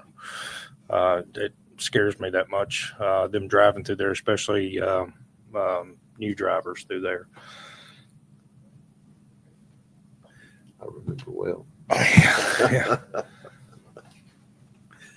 Let's go ahead and open it up for the representative and name and address and for the record. Cherie Acres with Barge Design at 615 3rd Avenue. So I'm just going to kind of briefly go through. As John already said, we're proposing the 649 dwelling units, 63 of them the single family, 428 multifamily, and 158 of the townhomes. And we're also offering 30% of the site is in open space, and 28% of that is usable open space that we're improving. Again, we're just trying to create a very vibrant mixed-use community that's anchored by that walkable town center that blends retail, office, dining, and residential. We are proposing a little over 102,000 square feet of commercial. We're trying to make this as pedestrian-friendly as possible and to attract and bring synergy to the town center while also offering outdoor gathering spaces and then having more of a cohesive community with some good architecture. And I'm kind of going to go through the plan a little bit, and I think it will answer some of your questions and some of the concerns that Todd and I had in regards to where some of these uses are. So parcel A, this is proposed as a big box retail. We are in talks with several national grocery store chains that are interested in coming here. So that is what's proposed in parcel A. Parcel B is the beginning of that mixed-use town center. We're offering multifamily and the mixed use. The buildings that are green, the G, and my eyes are bad too, C and D. Those are the mixed use vertical. So you have retail on the bottom and you have the multifamily on the top. And those are part of the reason why we're asking for the 55 feet in height as well, because you're going to offer the retail on the bottom. The other yellow that you see there, these areas are some more of the multifamily units. That parcel has 236 multifamily units and over 18,000 square feet of retail in that town center. Going across to parcel C, that's also completion of the town center. Again, we're having the 55-foot height where you see the green building, which is the mixed use. And then you have additional commercial and multifamily. There's about 35,000 square feet proposed there for the commercial. And I know you've commented about having commercial along Golden Bear Gateway. Again, we're trying to create a town center, a destination where people can walk, pedestrians, not only for the community within, but also outside and around the area to come in and utilize the commercial and the retail and the restaurants and the public spaces and also the greenway that we are proposing. Parcel D along Golden Bear Gateway, is for the townhomes. And we did just hear that now we can get a signalized intersection there. Originally, we were only offering townhomes in this area because it's a right in and right out and would not be viable for commercial. We are open to adding some additional commercial in that area. Now that we know we have a signalized intersection, a full intersection, we could probably do about another 20 to 25,000 square feet along Golden Bear. We would prefer that it be in this area because this slopes down, and as you get there, this becomes not as visible. So it's not going to be viable for a lot of commercial development, and we would hate to have that allocated for that and then it die. The brown areas we talked about previously in the land use amendment is the single family that offers that transition from the existing. And then there are additional townhomes that are being proposed here and more commercial here for a total of 102. And if we were to add another 20 to 25, that would increase just shy of 130 of commercial. And again, we're also offering some public spaces and open space. This is just a diagram. The light green is areas that are natural open space that we won't be disturbing. And then as you see the darker green, these are our improved usable open spaces. We have a number of pocket parks throughout where the townhomes are proposed. We also have in the town center a really large lawn area that will be usable. We're proposing a fountain there for children to splash in, and other outdoor dining and other pocket parks throughout and over here. And also in the single family, we are offering the greenway along both creeks here. And we are providing that greenway. So it's also expanding the open space. And again, as I mentioned before, 30% open space. That's pretty significant for a development of this size. And we're excited to offer that. These are just to show the connectivity pedestrian really quickly. You can probably all read it in your packet. You know, we're offering sidewalks throughout, variations from 5 feet all the way to the greenway. That is 10 feet. So we're offering connectivity throughout the development. That's the purpose of the mixed use, is to encourage people to not get in their car and to walk within the community.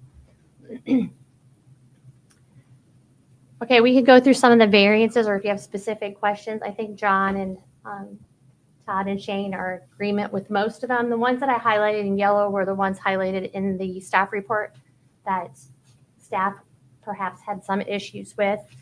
And we can go through those if you have specific comments. On number 1, we are asking for these decorative garages. I think we've shared with you in the packet some of the elevations for some of the single family homes. I think they're very attractive. There are definitely alternative ways to accomplish this. So we are requesting this so that we can have these direct decorative garage doors and have front loaded garages. You have to have a lot bigger, wider lot to have the side loading. So this is why we're doing this request. I think on number 2, yes, we are asking to have more than the cul-de-sac to allow for more than 14 lots. And we are okay with the conditions that staff has proposed for that. Number 3 is asking for the 7.5 feet. 8 feet is required. We're asking for it to be 7.5. You're still getting the 15 feet between the structures. I think the next one is the number 6 that staff had issue with, which is the 55 feet in height. I would like to remind you, when you approved McFarland Farms, that's also 55 feet, which is a similar mixed-use development proposed by the same developer. And also the Amazon, which is directly across the street, is 70 feet. And again, we're only asking that in those areas with the buildings, the town center, where we're having retail on the bottom. I think the next one was number 11. This is again asking for greater than 50% of the front facade to be allowable if we use decorative garage doors. Not uncommon. We've asked for this in other developments as well. And then number 16 is the sidewalks. 16 and 18 are related because of the plan with the creek and the greenway and the wetlands that are on site. We are trying to avoid any impacts to those wetlands where possible. So we're asking for it to remain as mulch so we do not impact them. And also where we are impacting the wetland, that we not have the sidewalk. But as you can see, if we went back to the sidewalk exhibit, we're offering quite a bit of connectivity. I think the residents and other people that come to visit here will have ample opportunities to be connected and have pedestrian paths. I think that takes care of all of those. I don't know if we also have, I think unless you have any specific questions about transportation, we'll be happy to. I think Todd kind of laid it out pretty good, and we're in agreement with his conditions. And I would say that we are in talks with Public Works to assist whatever we can to some extent for improving division. And we are in talks with them. We are aware that there might be some other opportunities for us to contribute.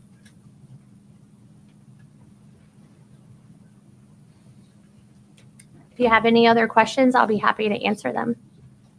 I heard a lot about walkability, and I see the single pool serving the townhomes and the single family residences, but there's very little accessibility other than the parking lot, which is not very large. So I'm just trying to understand if a second pool in that green space for the townhomes might significantly improve the walkability of the program or of the development. And I do like the commercial in front of those townhomes as opposed to all townhomes. That is much preferred. Tulsi Patel, 210 Lakecrest Drive. Just to provide some feedback on the second pool, we will make that amenity area sort of a destination for the entire townhomes and single family. And typically, if you're around 200 units, I think you could service something of that size pretty greatly with what we're intending to do with just that one amenity center. And I understand the number of units. I'm just more thinking of distance and walkability. And I'm not seeing a lot of walkability from the townhomes to the pool, right? Kind of a circuitous route to get there. That's also Just something to because, think of. sorry, go ahead. No, That's also because of some grade changes Yeah. along the way, but we could revisit that at FMDP and see if we can make a better walkable connection to the amenity center. Yeah, it's tough. I know, and it's going to be tough because there's a lot of the natural streams and rivers that we can't, unless you do bridges or something along those lines. Okay, understood. You guys requested, it's one of your opening statements, particularly on building one, was the possible talks with a grocery chain, but yet you request reduction from a 20,000 square foot structure to a 10,000 square foot grocery right there. How's that a prominent grocery? So that's separate from Parcel A. Parcel A is a national grocer, and then we wanted the ability to have the space for somebody more local who could sell produce, honey, dairy. That right? Yeah. But it's lot one, or that building noted one right here on the screen that you're requesting to be reduced down to 10,000 square feet? No, not that one. Just within the development, like Parcel B and C, particularly where the commercial will Can you be. show me where that is? Because it seems like talking out of both sides, kind of a statement saying that we want a prominent grocery, but then we only want a grocery at 10,000 square feet. If we can revise the variance to state that just to those specific How areas. big is that? Oh, okay, that's a Yep. 50,000 square foot building on Parcel A. Correct. Yeah. Okay. Yeah. And where's the other grocery that you're asking to reduce to 10? Possibly where the A is. Could you Okay. focus right and up top as well? Oh, Parcel F. Golden Ware. Yep. Yep. Okay. Because it's a different mixed use that you got to have one in there as well. Correct. Okay. That makes more sense. I was like, No. it's like, boy, prominent grocery at 10,000 square feet. Our definition's prominent must be different. Yeah. Yeah. If you guys can bring in a Whole Foods, I think the whole city will be on board, right? That's always a goal. Let's but- talk about What's this. that? Yeah. No, I know. Let's talk about this real quick. I've got in my report, it says that you guys plan to develop this out, and says the phasing plan includes 9 phases, but the phasing plan that I'm presented with shows in 3 phases. Is it 9 or is it 3? Well, because there's sub phases, Correct. like 3A, 3B. So if you see the phasing plan, if you just take phase ones, like 1A, 1B, 1C, we sort of see them overlapping and going in simultaneously, but we've just, for the phasing purposes, we have labeled them different. So ultimately, yes, there is 3 phases, but within each phase, there might be some lapse. Or I have it up here. when you guys develop this, and you get down into phase 2, particularly down there, and you begin to come and make your connections to division, is that connection being made during phase 1? But I mean, you're not doing as far as roads only, not talking about your construction of buildings or anything else out there, but particularly your roadways. At what point are we going to have these connections over on to division in particularly? So the road traveling east to west, that will go in with the first phase before anything even goes in. Okay. Yep. So that road you'd make an immediate connection over Correct. there to division. Yep. Would you guys have any objection to widening or making that a 3-lane section through there? And I mean, it gets tight quick as you guys go through there, and then your mass grading, it would allow for something to happen right there, particularly if you're going to open it up that quick. And one of the things as I looked at it here with everything that you guys got going on was, even though that we press it, you see it more often than not. 18-wheelers, the dump trucks, construction traffic, particularly off of division. And so, should it go forward, definitely I'd like to add a comment for no construction traffic to happen off of division. The only construction traffic over there is when you begin to make your improvements along division. But as far as the development of the site itself, of course, you'll have to be off of division as you get into your phase 3, possibly to open up your single families. but as Commissioner Franklin said, those roads just cannot handle that over there. And really the thing that gave me the more heartburn as I looked at your plan was your connections to Division. Especially with the multiple access points back to Golden Bear, I was kind of hoping that, or optimistic that this had more opportunity to hold on to Golden Bear and less onto Division. I can see why you made it over there, but it's just, we've said it several times. Commissioner George has said it and whatnot. It's not ready for it over there, particularly with this many units. The other thing that I say, and you guys made a lot of points towards this right here, your walkability and creating the community within the community. The only thing that I see in there that's possibly lacking is what about the rest of the community? It's set up once you're in, you're pretty good, more warm and fuzzy. But I'm probably not going to be living there. But you might have some things in there and it looks confusing to me.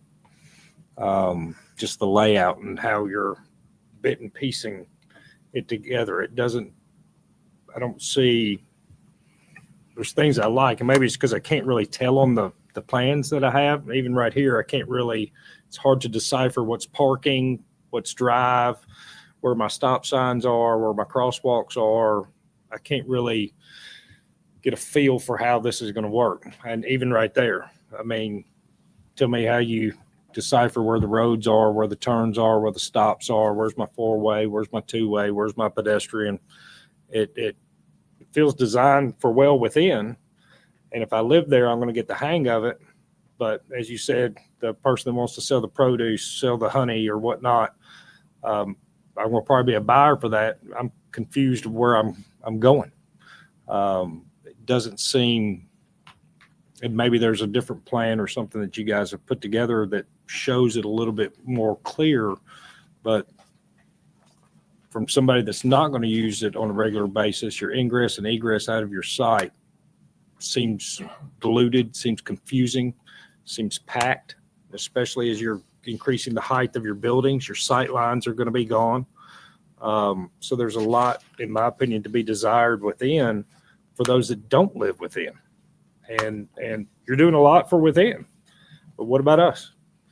Right. And in particular, as Commissioner Gyre said over here, you're taking away in the process of this something that is for us. So I hope that Commissioner Giles adds something right there, because if the city does decide to sell that property, which I see cars there left and right all the time and people using that trailhead, what about the rest of Mount Juliet? And it feels a little bit left out on this plan design. Please, Commissioner Giles. While we're talking about that, just FYI, I'll throw this in. We have a Greenway walk out there in August to highlight that Greenway on that side of town on Golden Bear. Just wanted to throw that in. So to address your comment about East Division, we'd want to take a look and see, maybe have further conversations with Todd to see what the scope would be and possibly work something out. We want to do what's right and definitely improve the stuff that we're impacting. So we're open to that, and we'll continue talking to Public Works to see what we can come up with. I think that's a discussion we have not had yet. I did speak to Matt White this morning, and I asked him to send over the East Division improvement plans. He said they're very preliminary, so we're going to meet in the next couple of weeks to discuss what it is that we contribute to the plans for East Division. What are your realistic plans to actually go forward with this? Is it going to sit here and wait for somebody to buy it, or is it going to be something that you guys are going to actively do? I know you've had several projects that you've done and we've approved, and we've been like, oh, it looks great, sounds great, and then it's like, where's it going to go? When's it going to go? There's always a period of time that takes for approvals, especially with projects this large, with environmental concerns. There's lengthy approval times with TDEC, Army Corps. We are trying to limit our impact on here for that reason. Typically, it takes about 2 years.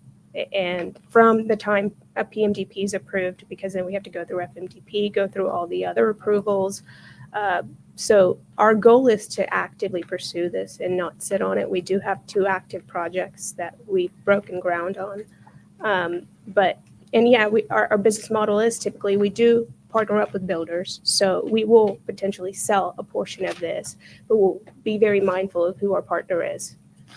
I got one more for you, and I don't think this was one of your discussed variances up there, but one of them is the less than a 22. It's 7 on our waiver. It would be less than 22-foot long driveways from alley loaded and front loaded townhomes back there. So you're requesting that 22 for only the alley? For the alley loaded townhomes. Because at 22 feet, my personal truck hangs in the sidewalk on a 22-foot driveway. So we're requesting to not have the 22-foot driveways behind the alleys. And in lieu of that, if you look closely to the plan, we've provided ample amount of parking close to the townhomes, street parking, and even some parking within that pocket of townhomes. And which ones of those would be the alley loaded versus the front loaded? They are all alley They're loaded. all alley They're loaded. all alley loaded, correct. Every townhome is going to be alley loaded. Yes, sir. So all the garages on the back of Correct. every one of those. Yep. Very good. Single car garages or 2 cars 2-car garages. on your townhome product? Yep. Is required per code. Yep. Very well. And that's where the and driveways also- are shorter. So what would people do if they had trucks like you? Well, I was thinking more from the standpoint, if you go to a 22, my sister lives in a townhome over in Providence. And when I park in her driveway, you have to go into the street to walk around my truck. No, I know you didn't like that. Yeah, I block the sidewalk when I go to my sister's house, basically, and sit in her. You don't want to get fined, do you? No, I'm not parking in the street. I'm not gonna get fined for that. Please, who's next? Does project exist anywhere else in Middle Tennessee? Not the specific one, but work that you guys have done. We do have some inspiration that we took from McEwen. I was gonna Yeah. ask if it was Yeah. Franklin, McEwen, that area. Yeah, Okay. I was gonna address the walkability that you mentioned a little bit, and using North McEwen as a prime example. And I don't know if you've been down there. I live in that area, and I'm there probably every other weekend. I mean, it is an amazing development that has really flourished and creating that town center and that synergy. And it's similar that it's on a boulevard that is a large boulevard through Cool Springs, and it definitely is open. I feel when I walk from there to the other side, and it's very open and walkable, and this is very much our inspiration. And I just want to add that, we'll definitely look into it. I hear you, making sure that it's walkable to everyone or available to everyone. We are limited a little bit in that because of these creeks and not disturbing those wetlands. That does obviously create some barrier. We're trying to work around it. We'll definitely take another look if we can increase the walkability more. But there are trails throughout. You can access the Greenway from Golden Bear through our sidewalks and our things. But the idea is, and I'm going to kind of just share this is the Golden Bear entrance, kind of give you a little bit visibility beyond those small pictures in the packet. You coming in off of Golden Bear, this is the main entrance. It's a highly landscaped boulevard. It's beautiful. There's activation on both sides of the street. You see, we don't have signage that's big and separates it. It's trying to blend in with Golden Bear and invite people walking along there as well. But I mean, it is a big roadway. So, and then we're offering, this is also along Golden Bear going further down where you have the townhomes. Again, we're continuing that landscape boulevard there, providing what? 10-foot path. You see it on both sides. And this is the roundabout, which is slowing the traffic down even more, offering more pedestrian friendly environment. And then this is the huge lawn, which I think will be visible from the entrance, that we're going to invite people from the public that can come here and participate. We have the splash pad, and this is also adjacent to all the outdoor dining that we're hoping that we're able to attract here, high quality dining. We have parking that is on the street. That's for your people coming from outside the development, offering that so that it's easily accessible to the retail. This is off of East Division, the entrance, and it's near the townhomes. So it's very attractive, and you can see the quality of the townhomes as well. And there's also access on both sides of the street, pedestrian, connecting that to the town center, thereby also connecting it to Golden Bear. This is another image of the townhomes that just kind of gives you that flavor. So, I would argue that it's very walkable within the constraints that we're dealing with the natural topography. But we will certainly take a look at it. If there's ways to improve, we definitely will. One other thing I would like to add is that we do, as part of our agreement with Mr. Martin, which I don't think he's here anymore, we've been discussing the purchase of the city property with him, and he's made it very clear that the sale would only be possible if we can maintain the purpose of the property. So we're providing the trailhead within the amenity center and still opening the restrooms there for public use. And there's the greenway connectivity on both ends.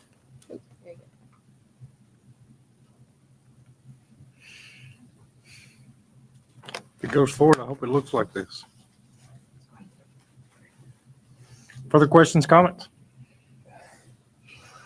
Please, Commissioner Franklin.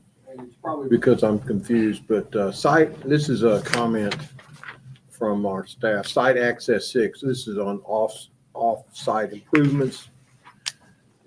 Site access 6 shall be located on East Division Street and shall include left-hand and right-hand turning lanes on Division Street.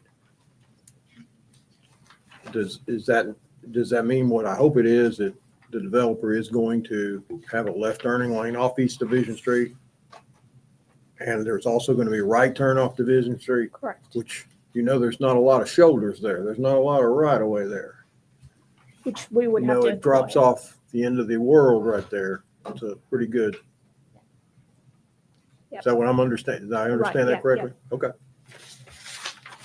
That comment might change slightly based on the feedback we got from the chairman, where that would be, we extend that left turn lane to a two-way left turn lane all the way down to the ramp. Yeah, Good luck. Yeah, this used to be a railroad track. Further questions, comments? Yeah. Please. Just several of the variances and the waivers make reference to the garage doors and offsetting the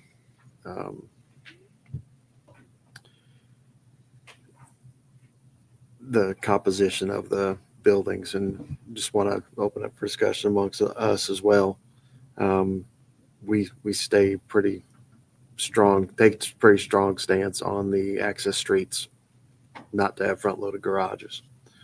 And that's one of those that are related to the decorative garage doors. And my concern is we're opening that up. If we open that door all the way for other developers, they're going to ask for the same thing. And are we willing to accept that in the future? We actually made those homes side loaded, so we no longer need that variance. They are side loaded? Yes.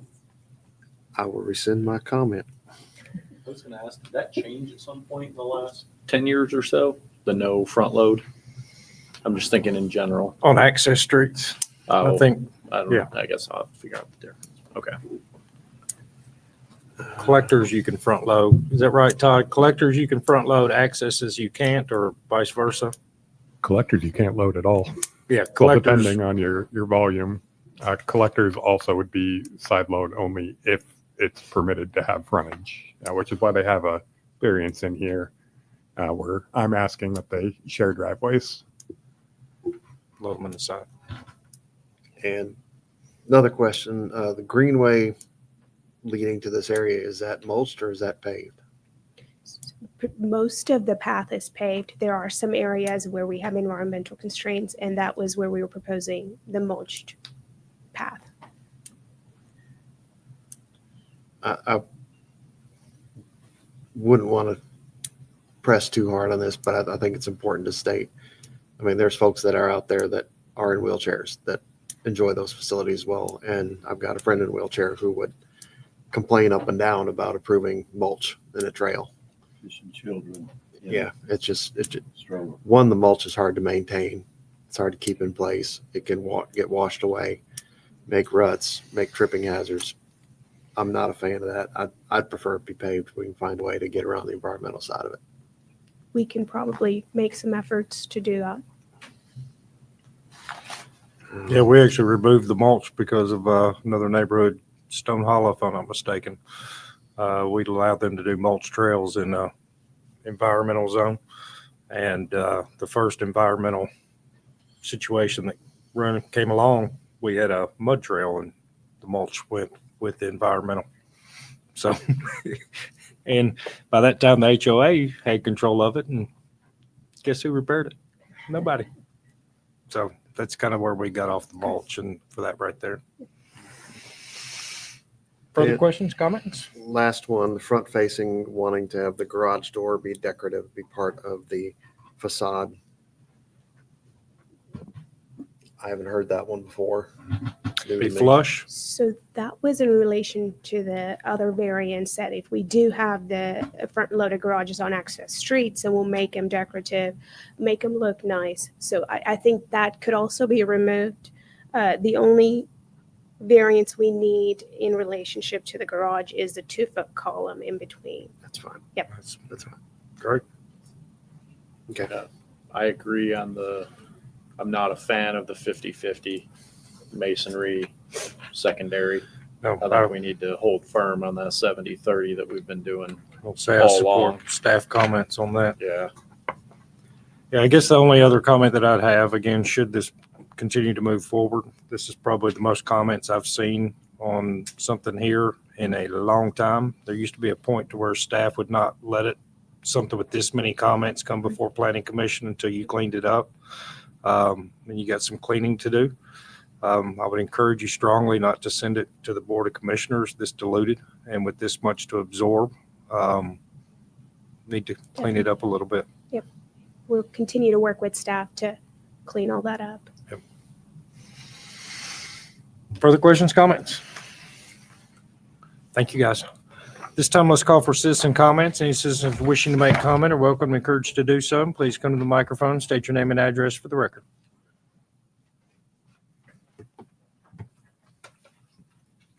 Seeing no citizen comments at this time, looking for a motion in regards to this item on our agenda.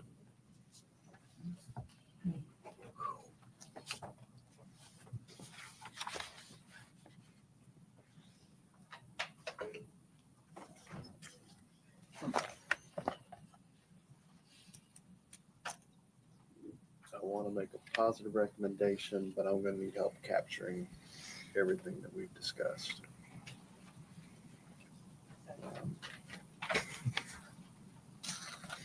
The condition of including the sale of city property in the motion, I want to include that. You're going to allow them to do that or make them bring it back? Allow them to do that. May I talk about that? Let's talk about that. I'm Yeah. fine. You know, here's where I have a big problem with a developer that's developed so many parcels of land in this city coming, and all of a sudden we give them an opportunity to buy this, but yet I don't think this has been out in the public for anyone to bid on it. You know, what if you wanted to buy it? What if you wanted to buy it? What if you wanted to buy it? You know, where's the fairness in a city? This is government property. That's where I have my problem with this.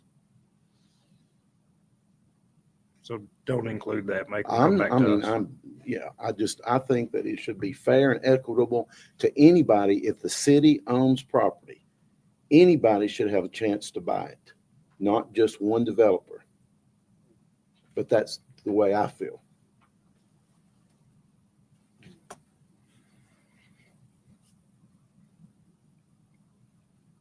They could still press forward. They just had to bring that one item back. Should it continue? Yeah, I'll pull that one back. Okay.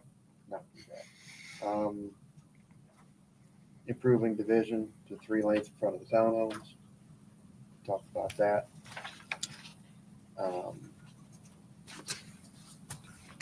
No construction traffic for development on division, except for modifications to division itself.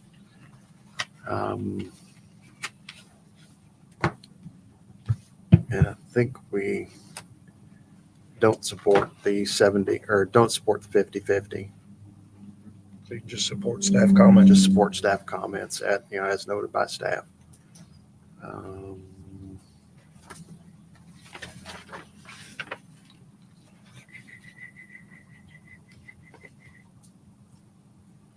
think that finishes it. I'm open to amendment. May I add one? Yes. With the possibility to add a stoplight at Golden Bear. Where the division access point is, and then reduction in townhomes, addition of commercial in what is noted as Phase 2A as it fronts Golden Bear. So amended. Can I add two potentially? I Sure. didn't hear about the 55 feet. Are we good with the 55 feet? I mean, I think there's precedents surrounding in other communities, but I just didn't hear that. Be good with it. I'm good with that. And then can we make it a condition to where they can't access the Rutland Drive entrance until they're building Phase 3? I don't think there'd be a reason for them to access it in Phase 1 or 2, but I would like to just safeguard those people that live around it as long as possible. Good call. Yes. As Thank well, you. amended. You want to hold that second? Because, okay. It's a motion and a second. Oh, shh. By Commissioner Armstead. Excuse me. Have another bit you'd like to add? I can't vote on this. Can I motion? Can he remove his motion? I can't vote. I've got to remove my motion. Can I pick up apologize. his motion I as apologize. stated? Commissioner George will pick up the motion as stated. Yep. Would you like to carry your second? Very I'm well. excited. So it's a motion for a positive recommendation with all of what was said and a second. All those in favor signify by saying aye and raising your hand. Aye. Against? Aye. I'm in a motion. Thank you. Don't speak from the floor. Against? All those in favor signify by saying aye and raising your hand. Aye. Against? Abstentions? So that is 4-3, so that would pass. That is a positive recommendation. I will clarify that for you, but let me conduct business before you interrupt me next time. What Commissioner George said was the Phase 3 connection to Rutland will not be opened until it is complete. Yeah, so your construction traffic and everything's coming through your Phase 1, pretty much. The top part of Rutland they can do is the Rutland. Yeah, yeah, it's the spine Rutland for the single family. All right. Sorry about that. No. Our next item up on the agenda is item 7C. It's also a recommendation item back to the Board of Commissioners to review the preliminary master development plan PUD with a rezone from RS20 to CTC PUD for the Springs at Mount Juliet located at 2937 Curd Road. John, Lanny. Sure thing. Go up Golden Bear Gateway North and we'll get to this one. This is another mixed-use PUD. They're requesting CTC zoning for the base zoning here. This is just townhomes and commercial.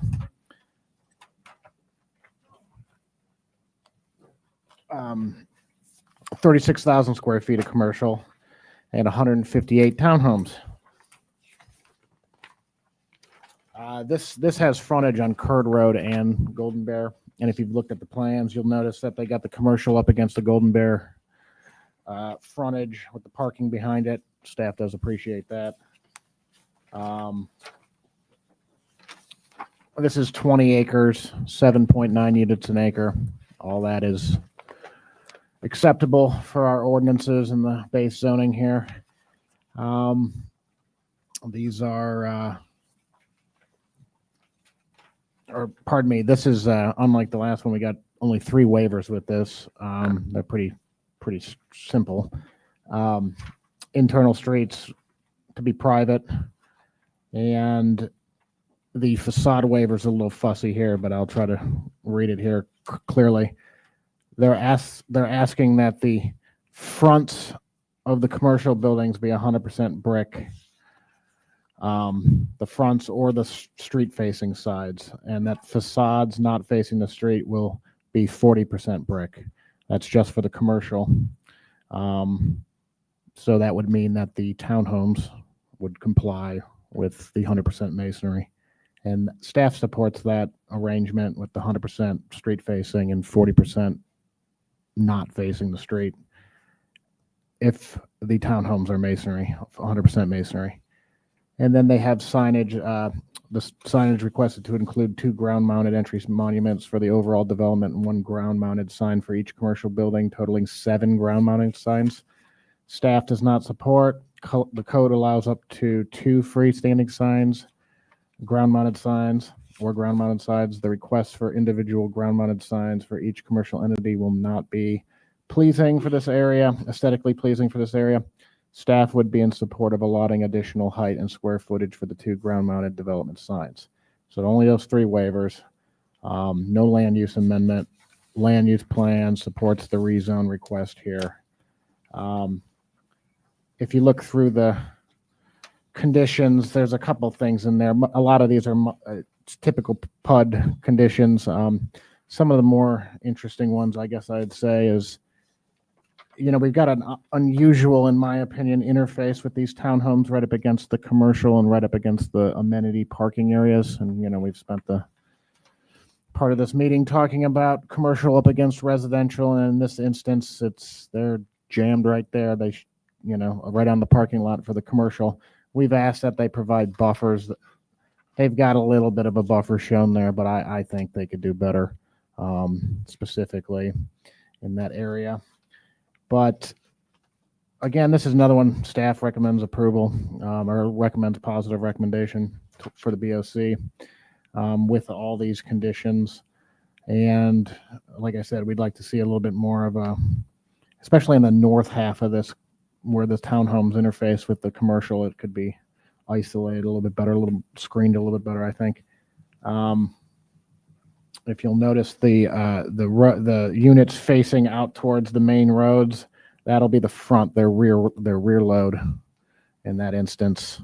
So you're not going to have the backs of these, up against the main roads. I guess those are the high points on this one, but if you got any questions, let me know. Staff does recommend positive to the BOC. Thank you. Jane, Public Works.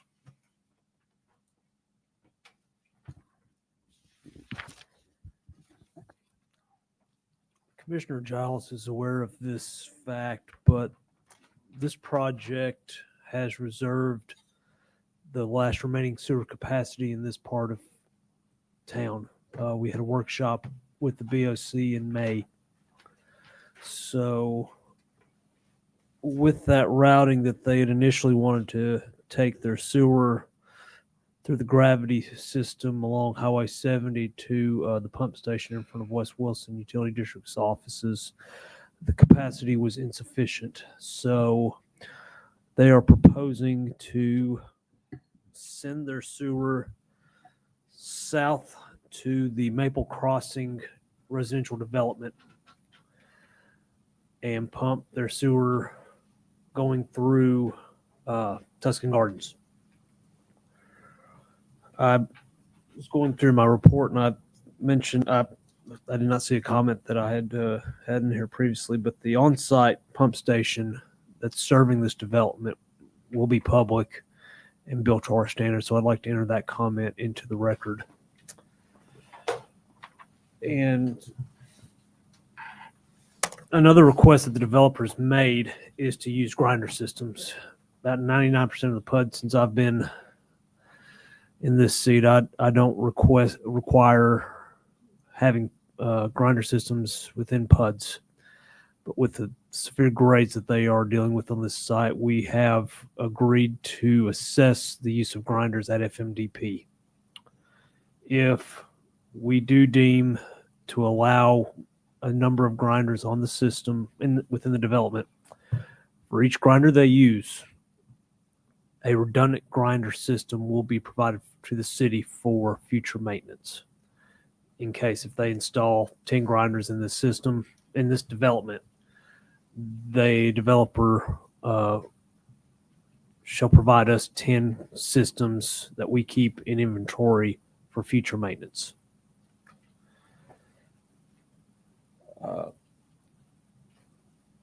Final thing I'll touch on is the furnished sidewalk along Golden Bear Gateway.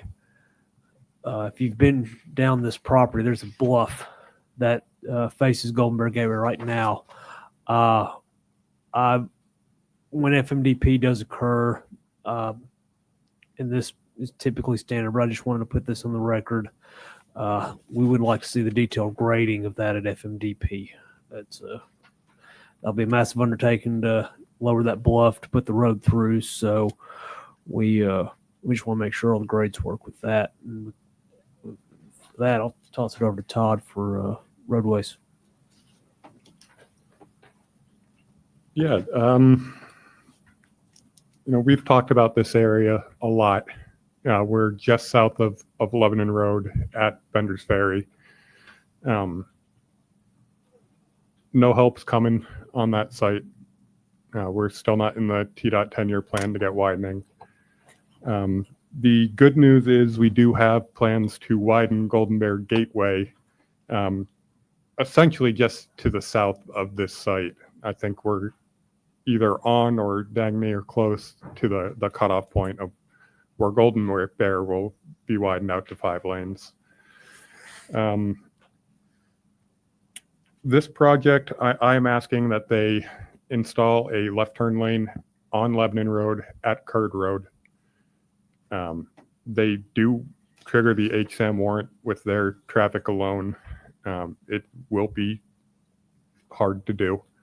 As such, I don't think they have enough sufficient room to taper back down before they get to Bender's Ferry. So I'm actually asking, similar to what we just asked for on Division Street, that they widen the entire section to 3 lanes from Curd Road to Golden Bear Gateway along Lebanon Road. Their site accesses there's going to need to be a left turn lane and a right turn lane at their site access from Golden Bear, and then a left turn lane from their access on Curd Road. No right turn lane would be required. Internally on the site, they've got a lot of the same concerns that front-loaded townhome units typically have, in that unless you provide a full standard, access lane street section, getting sidewalks in that are going to be ADA compliant is going to be challenging. What we have shown proposed and is the 2-foot grass strip between the sidewalk and the edge of the curb. That is the minimum allowed in the subdivision regulations, and is now actually less than that, but they are the subdivision regulations prior to amending them tonight. With that, they're going to have steeper driveways, but I'm more comfortable with discomfort to the driver than the pedestrian, and keeps us in line with ADA requirements, which we really can't be flexible on.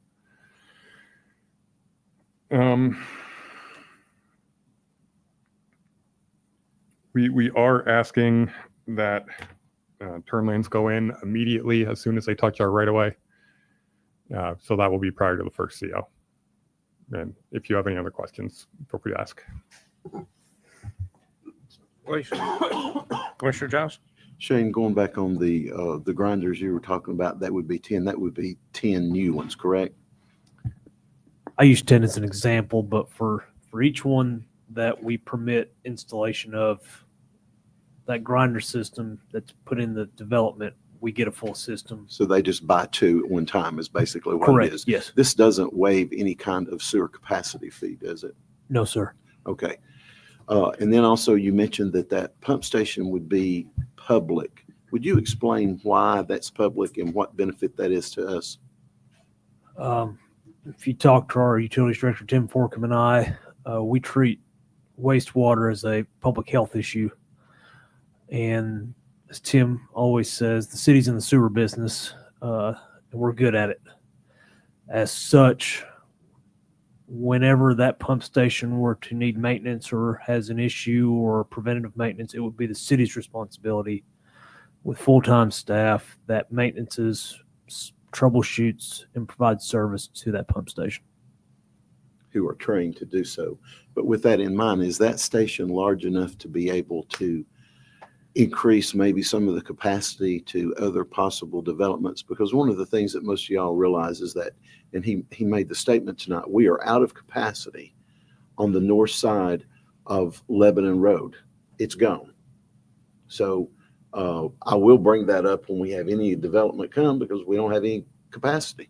And we're trying to do it. It's in our budget, in city's budget. We're getting ready to build a new pump station.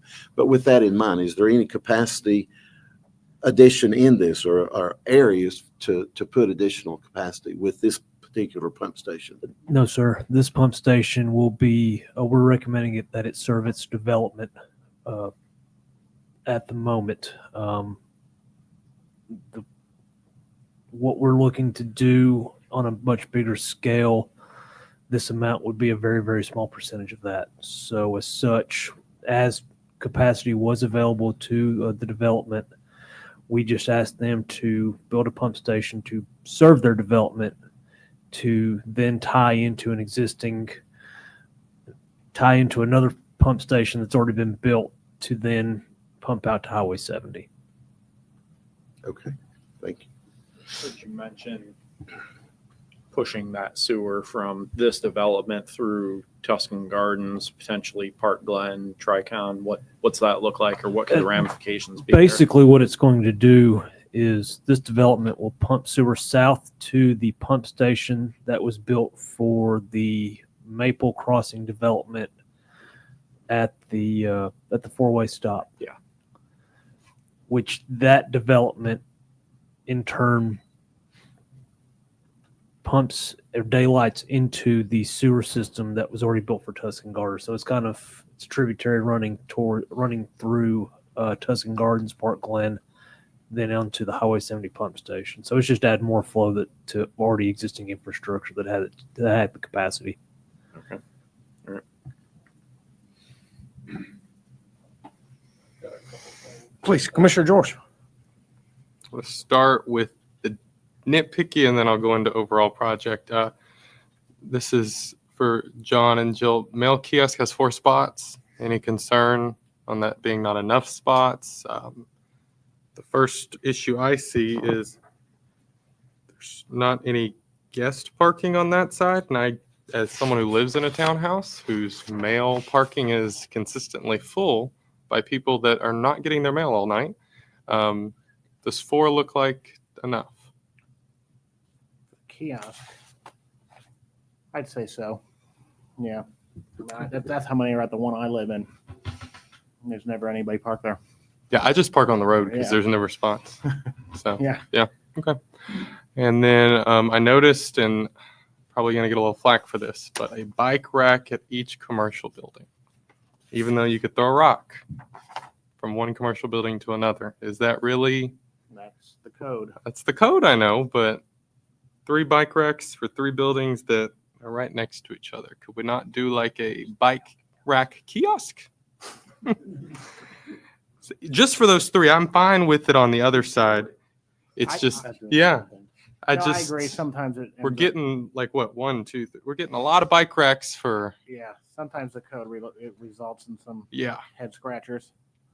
I think if they provided the proper number of spaces somehow across these buildings, because there is a requirement per vehicular parking space, how many bike spaces, that'd be something we could support. Yeah, just too many bike racks. Common sense, yeah. That's right.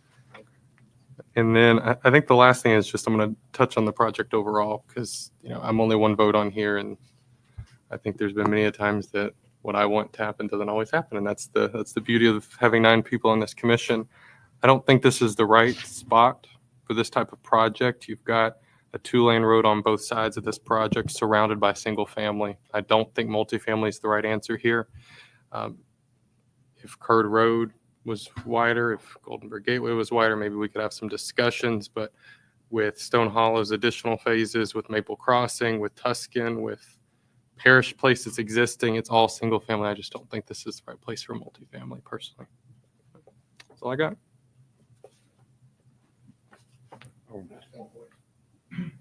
Please, Commissioner Franklin. There's an odd amount of right of way on Golden Bear. It's about 90 feet or so. Is that correct? Their plan says 92. 92, okay. Do we need more right of way to widen that to a viable 5-lane cross section someday? What would be the optimum amount of right of way needed in addition to 92? Because this might be a golden opportunity to get it or ask for it anyway. Oh, that is a great point. Give me 1 second. While he's looking at that, I may comment that acquisition, are you talking about on Golden Bear? That may have to come from the property owner on Yeah. the west side. On No. this side. Okay, well, I don't know. I'm just saying that might be where it comes from. What would our cross section nowadays for the southern end of Golden Bear, for example? What is our total cross section there? I did bring up our standard cross section for our community collector, and it's 110 feet.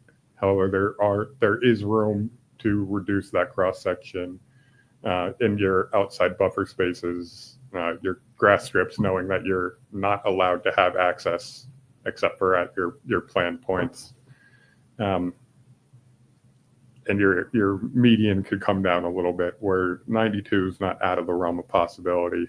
That said, as Shane brought up, there's that bluff where I don't necessarily want to own anything once you get in that slope.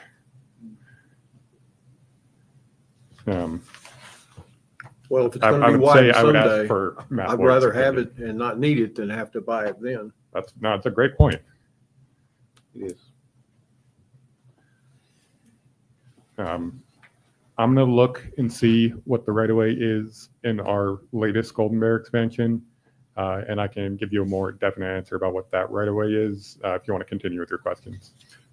Well, just for the commission, it's sort of been an ongoing thing. If a development like this with all this density, which to Mr. George's point, it's between 2-lane roads, and this has got to be a 5-lane, 4-lane, 5-lane road someday.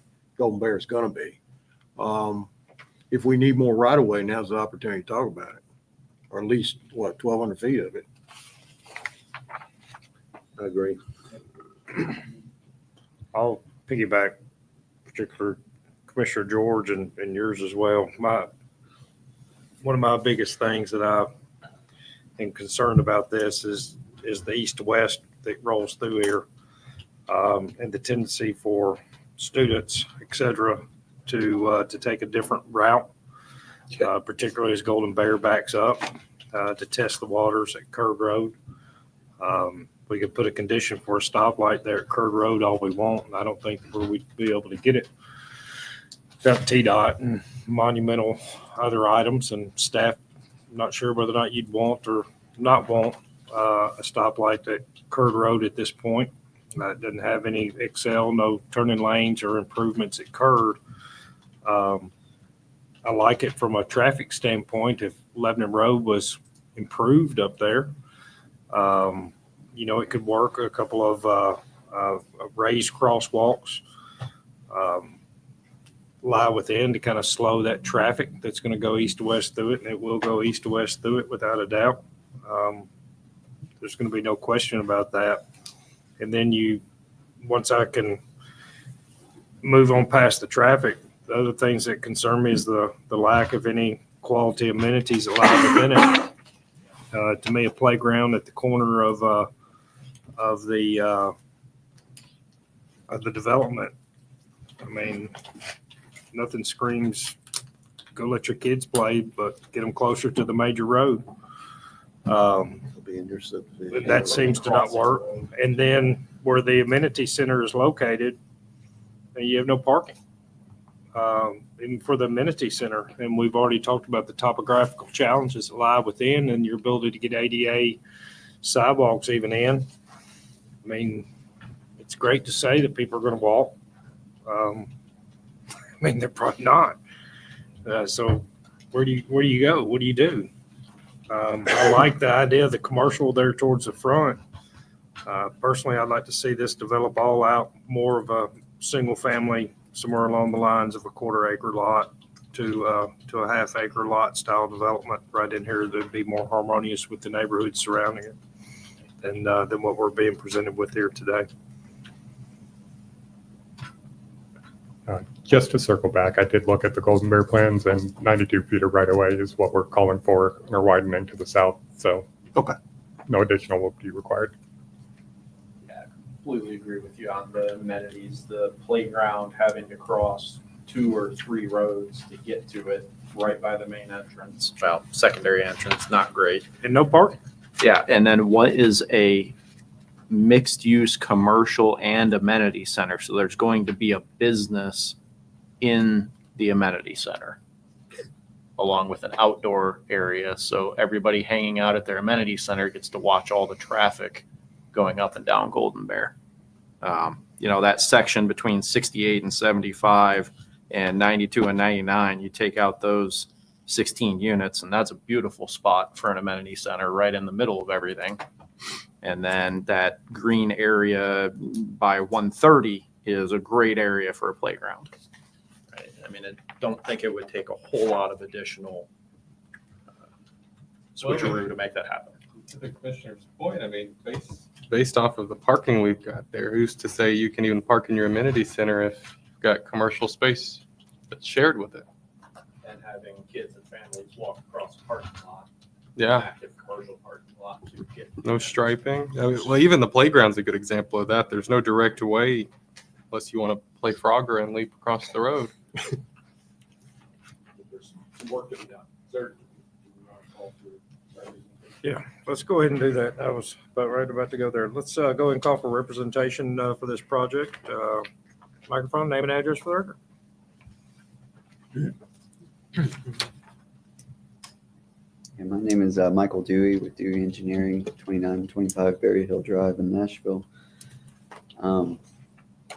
We met with Ms. Hamlin back at the beginning of 2024, and she was very clear with us that we propose townhomes. That's what the property owner and developer wanted to do. She was very clear with us that there would need to be commercial along the frontage. We also talked about at that point in time the what these townhomes would look like, and a little bit of the topography issues. So over the past 12 to 18 months, we've gone, because this is a challenging site with the topography, with the sewer, but we've worked with staff for the past 12 to 18 months to try and figure out how to get the city's needs met while also meeting the developer's needs. And so the commercial, if we can take, we're not opposed to the idea behind the amenity center was where it says mixed use, like 2,000 square feet for commercial, was an office space, a leasing area, just another area to complement that the amenity center open area. But if we want to take away some commercial to add the amenity center, that could work. The playground was something that was added very, as you guys remember, we deferred in April and worked with staff a little bit more. And one of the things that they asked for at that point in time was a playground. So we did add the playground in the area that we had available. We are open to looking at areas, like you guys suggested, some different areas to put that, just with the topography and just the available area for this site. There's not, but like I said, we're open to relocating some of the to relocating the playground. With all of that said, the conditions of approval through all the back and forth with staff, which by the way, Ms. Hamlin and really all of staff has been extremely helpful trying to get this to be a viable product to bring in front of you guys. We just have 5 conditions that we would need clarification on or to discuss tonight, but I'm happy to answer questions before we get into that. You mentioned leasing. Is this, are these Yeah. going to be for sale Yep. or is this a rental? Oh, I'm sorry, they're for sale. Okay. Just wanted to- Thank you.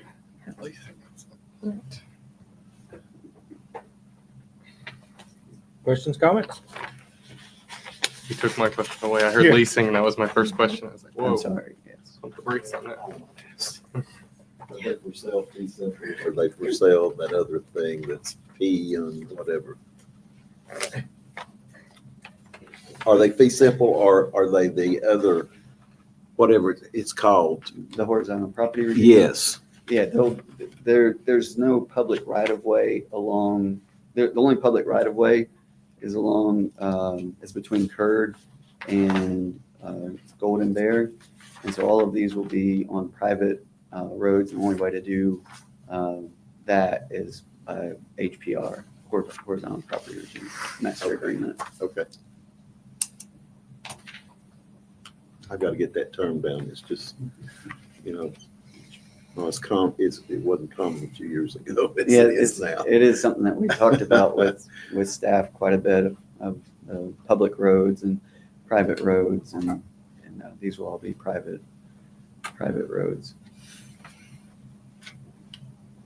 Any questions or comments? Thank you, guys. This time, let's go ahead and call for citizen comments. Any citizens wishing to make comment are welcome and encouraged to do so. Please come to the microphone and state your name and address for the record. Christopher Montini, 2993 Curd Road. Just want to say, Mr. Chairman, thank you for saying it, and some of the other commissioners.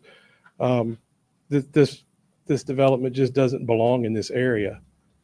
Everything else around it, single-family homes. And to say that it would not have an adverse effect on the adjacent property owners would be a massive understatement. Seems tonight that traffic in the city has been a major theme, and you guys know what that area is like over there. You've got the Maple Crossing subdivision that just got put in recently. Tomlinson Point is starting up, and we're already seeing the effects of that. You can't even get out of Curd Road onto Lebanon Road any time of day. It's impossible. I do like the fact that they do have a road that cuts through from Curd to Golden Bear. That's going to be my cut through if that actually happens. But I still feel like that's not going to be sufficient. Just all the traffic that has to come out of all those subdivisions out onto those main roads it's already impossible, nearly impossible, very, very unsafe. I've seen so many near misses just in front of my house. What else can I say? The thing with the waiver for the private road, I don't understand what that means. So I'd appreciate if somebody can explain that. Would that give them the ability to close that road off and make it not available to us? If somebody can explain that when I'm finished talking, that'd be great. If that's the case, I'd say we oppose it for that because it's my cut through if they develop this. And that's it. And I'd appreciate the chance to talk to the developers about what some of this stuff's going to look like afterwards. Nice. But Thank you. I'd appreciate it if you guys oppose this one. Thank you. Thank you. Todd, do you want to expand on that private road definition? Yeah, the main east-west road running between Golden Bear Gateway and Curd Road is going to be public. It's the individual roads that the townhomes themselves are on are going to be private. And that just means that the development would be responsible for the upkeep of those roads in the future, correct? Correct.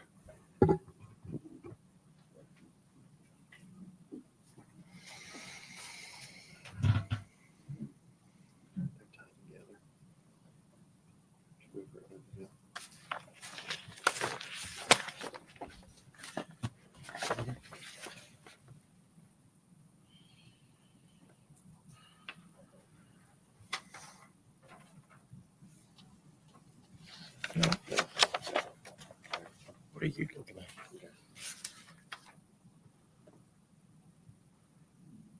You got that? Did you print that one?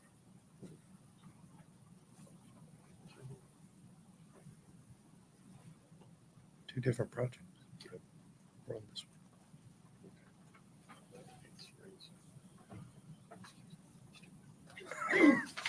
All right. This, do I have call, if I call for citizen comments? I haven't, have I? I have? Oh, very well. Sorry. Get into a sidebar up here. Seeing no additional citizen comments, I'm looking for a recommendation in regards to this item on our agenda. Make a motion for a negative recommendation. All comments and staff comments. It's a motion and a second for a negative recommendation. All those in favor signify by saying aye and raising your hand. Aye. Against, abstentions? That is a negative recommendation.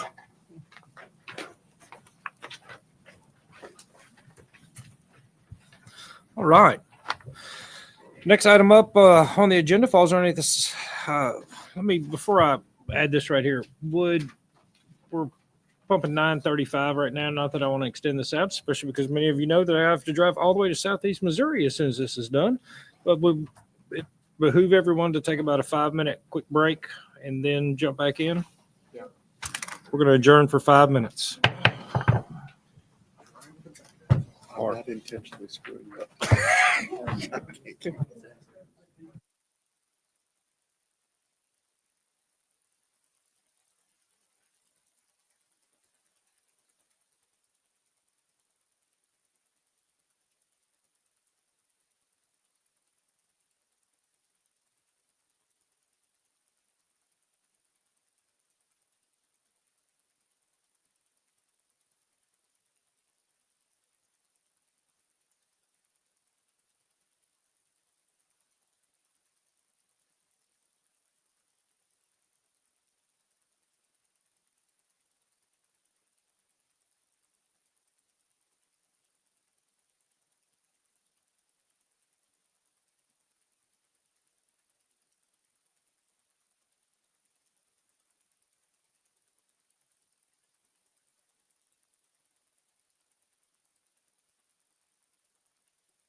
All right. Thank you, guys. Thank everyone for your patience right there. Give us a little quick break. We are going to resume our meeting here of the Mount Juliet Planning Commission, at which time we'll begin underneath item 8A. Item 8A is to review the site plan for 7 Brew located at 11226 Lebanon Road. Ms. Johnson. Talk about some commercial finally. All right. This is a drive-through coffee shop that is going to be located at 1226 Lebanon Road. It is actually going to go where the current dry cleaners is that sits between Nutrition Nova and Dollar General. The existing dry cleaners will cease and desist. The building will be demolished, and if approved, this coffee shop will be there. They're going to have a 2-lane drive-through with they're also going to have a cooler on a freestanding cooler on this development as well. The parcel is currently zoned CG. Surrounding parcels will CG. The access to this location will be via Lebanon Road with the access easement that's provided into the Kroger Shopping Center. There's also an existing access easement with the Dollar General. And they will also have shared parking as such. So all of the existing agreements will follow in with this new development. There's been some questions, and I'll let Public Works speak more to some of the pedestrian access. There is a current sidewalk that does exist along Lebanon Road. With that, we are requesting a pedestrian access via the sidewalk that is ADA accessible. So there's been some questions, but I'll let Public Works speak more to that. They meet all of the bulk regulations. They're not requesting any waivers as far as that goes. The only 2 waivers that they have, one is to deviate from the parapet wall for the rooftop. Staff does support that. And then also they are requesting a waiver for individually laid brick. This is a modular building, so they want to put modular brick that would correspond with this type of building. So staff does support both of those. We recommend approval of this site plan and with any conditions that we have listed. And if you have any questions, we're happy to answer. Let's get Public Works real quick. Shane, anything you wish to add on this? Or Todd? Yeah. As Jill mentioned, we're requesting pedestrian access from the public right of way. We did, this is a drive-through only restaurant. So there was some questions, and we did reach out to the access board, which governs the ADA. And they did advise that, yes, that pedestrian access will be required. Similarly, their ADA spot is currently at 3% slope. That will need to be raised up so it can get down to 2% slope. And their drive aisle needs to be widened from 24 feet to 26 feet. Other than that, it's a pretty simple site. Thank you. Anything else, Shay? Comment number 10 in my staff report, I'd like to strike that. They did submit a preliminary drainage report, and obviously they wouldn't be here, so that was just a typo on my part. But comment number 10 can be struck from the record. Very well. Commissioner Giles, you had a question? Yeah, what is, and I should know, but you're talking about the brick, Jill. What is that? Did you say modular brick? What did you say? Modular brick. It's not individually laid like the full-size brick. It's more of like a thin brick. I'm not. Is it on a sheet, or is it just like pieces of tile? I'd probably have to ask a representative because I'm not as familiar with that with the construction design. And I've got another question or two for him. And then talking about the access and maybe and representation can probably answer this too. So since it's drive-in only though, can someone walk up to it and order like you can at, okay, that's fine on that. That's fine. I was just wondering about that. And so I don't know why they would be. Name and address for the record real quick. Sorry. Place, Nashville, Tennessee. We're struggling with the same thing. It's 100% drive-through. We get zero opportunity for walk-up service. The only people that are inside the building are the employees. We're providing a handicap spot with ADA accessible route from that spot to the building. The problem that I'm having, and I typically don't have an issue bringing a handicap route to the building, but the grade change from Lebanon Road to our parking is 6+ feet. I've got 12 feet in order to get down that grade. So I've got to do a switchback right in the very front of the store. It's going to be extremely expensive, and it's not needed. We've got no customers that that walk up to the building. Well, here's the thing about that, if I may. Okay, so where are your employees parking? So we've got, there's 5 parking spaces in the front that will intersect with that route, that ADA route that comes down the hill. And then there's 3 more parking spaces in the back behind the building. So typically the shifts are 5 employees at a time. We like to have 1 or 2 overlaps. So whenever the shift changes, we've got a couple extra spaces. Right. But, well, as far as that sidewalk's concerned to go up there, I think maybe 2, though, you're going to have employees working if they take a break and they wanted to go walk, and so many people do during their breaks. That would utilize that would have provided for them. And I'm not saying I'm asking or saying I wouldn't vote for that waiver. I'm just saying that's where that could be utilized. And as far as the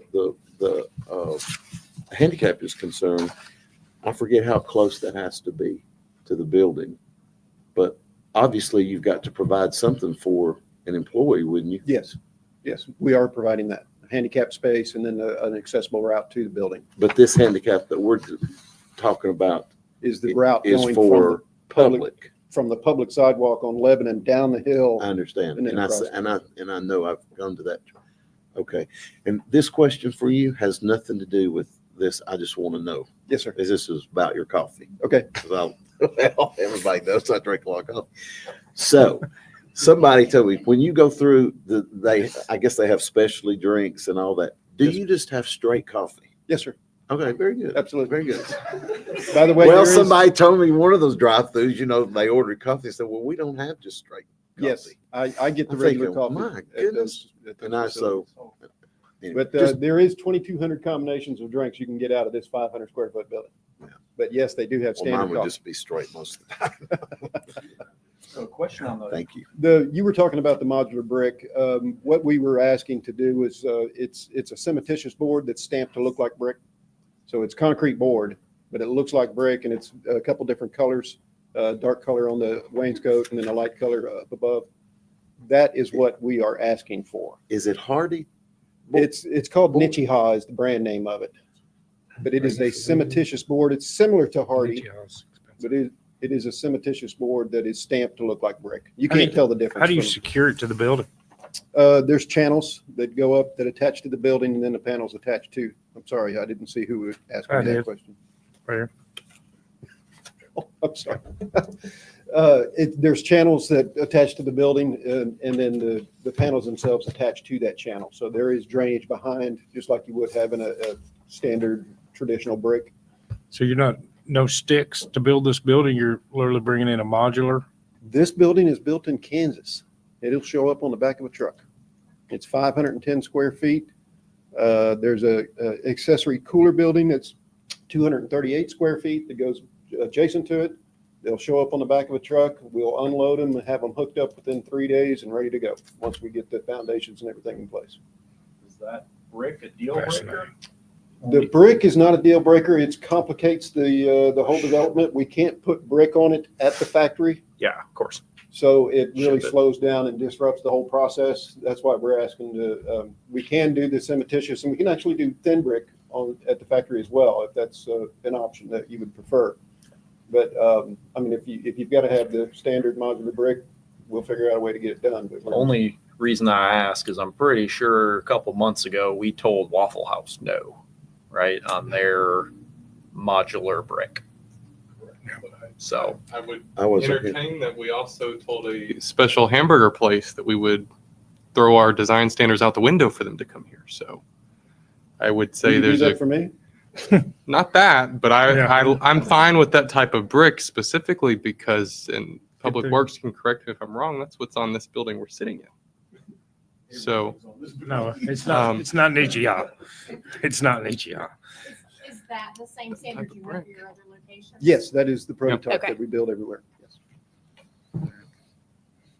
the drawing here, correct me if I'm wrong, but that road west of this should show as connecting to Lebanon Road, right?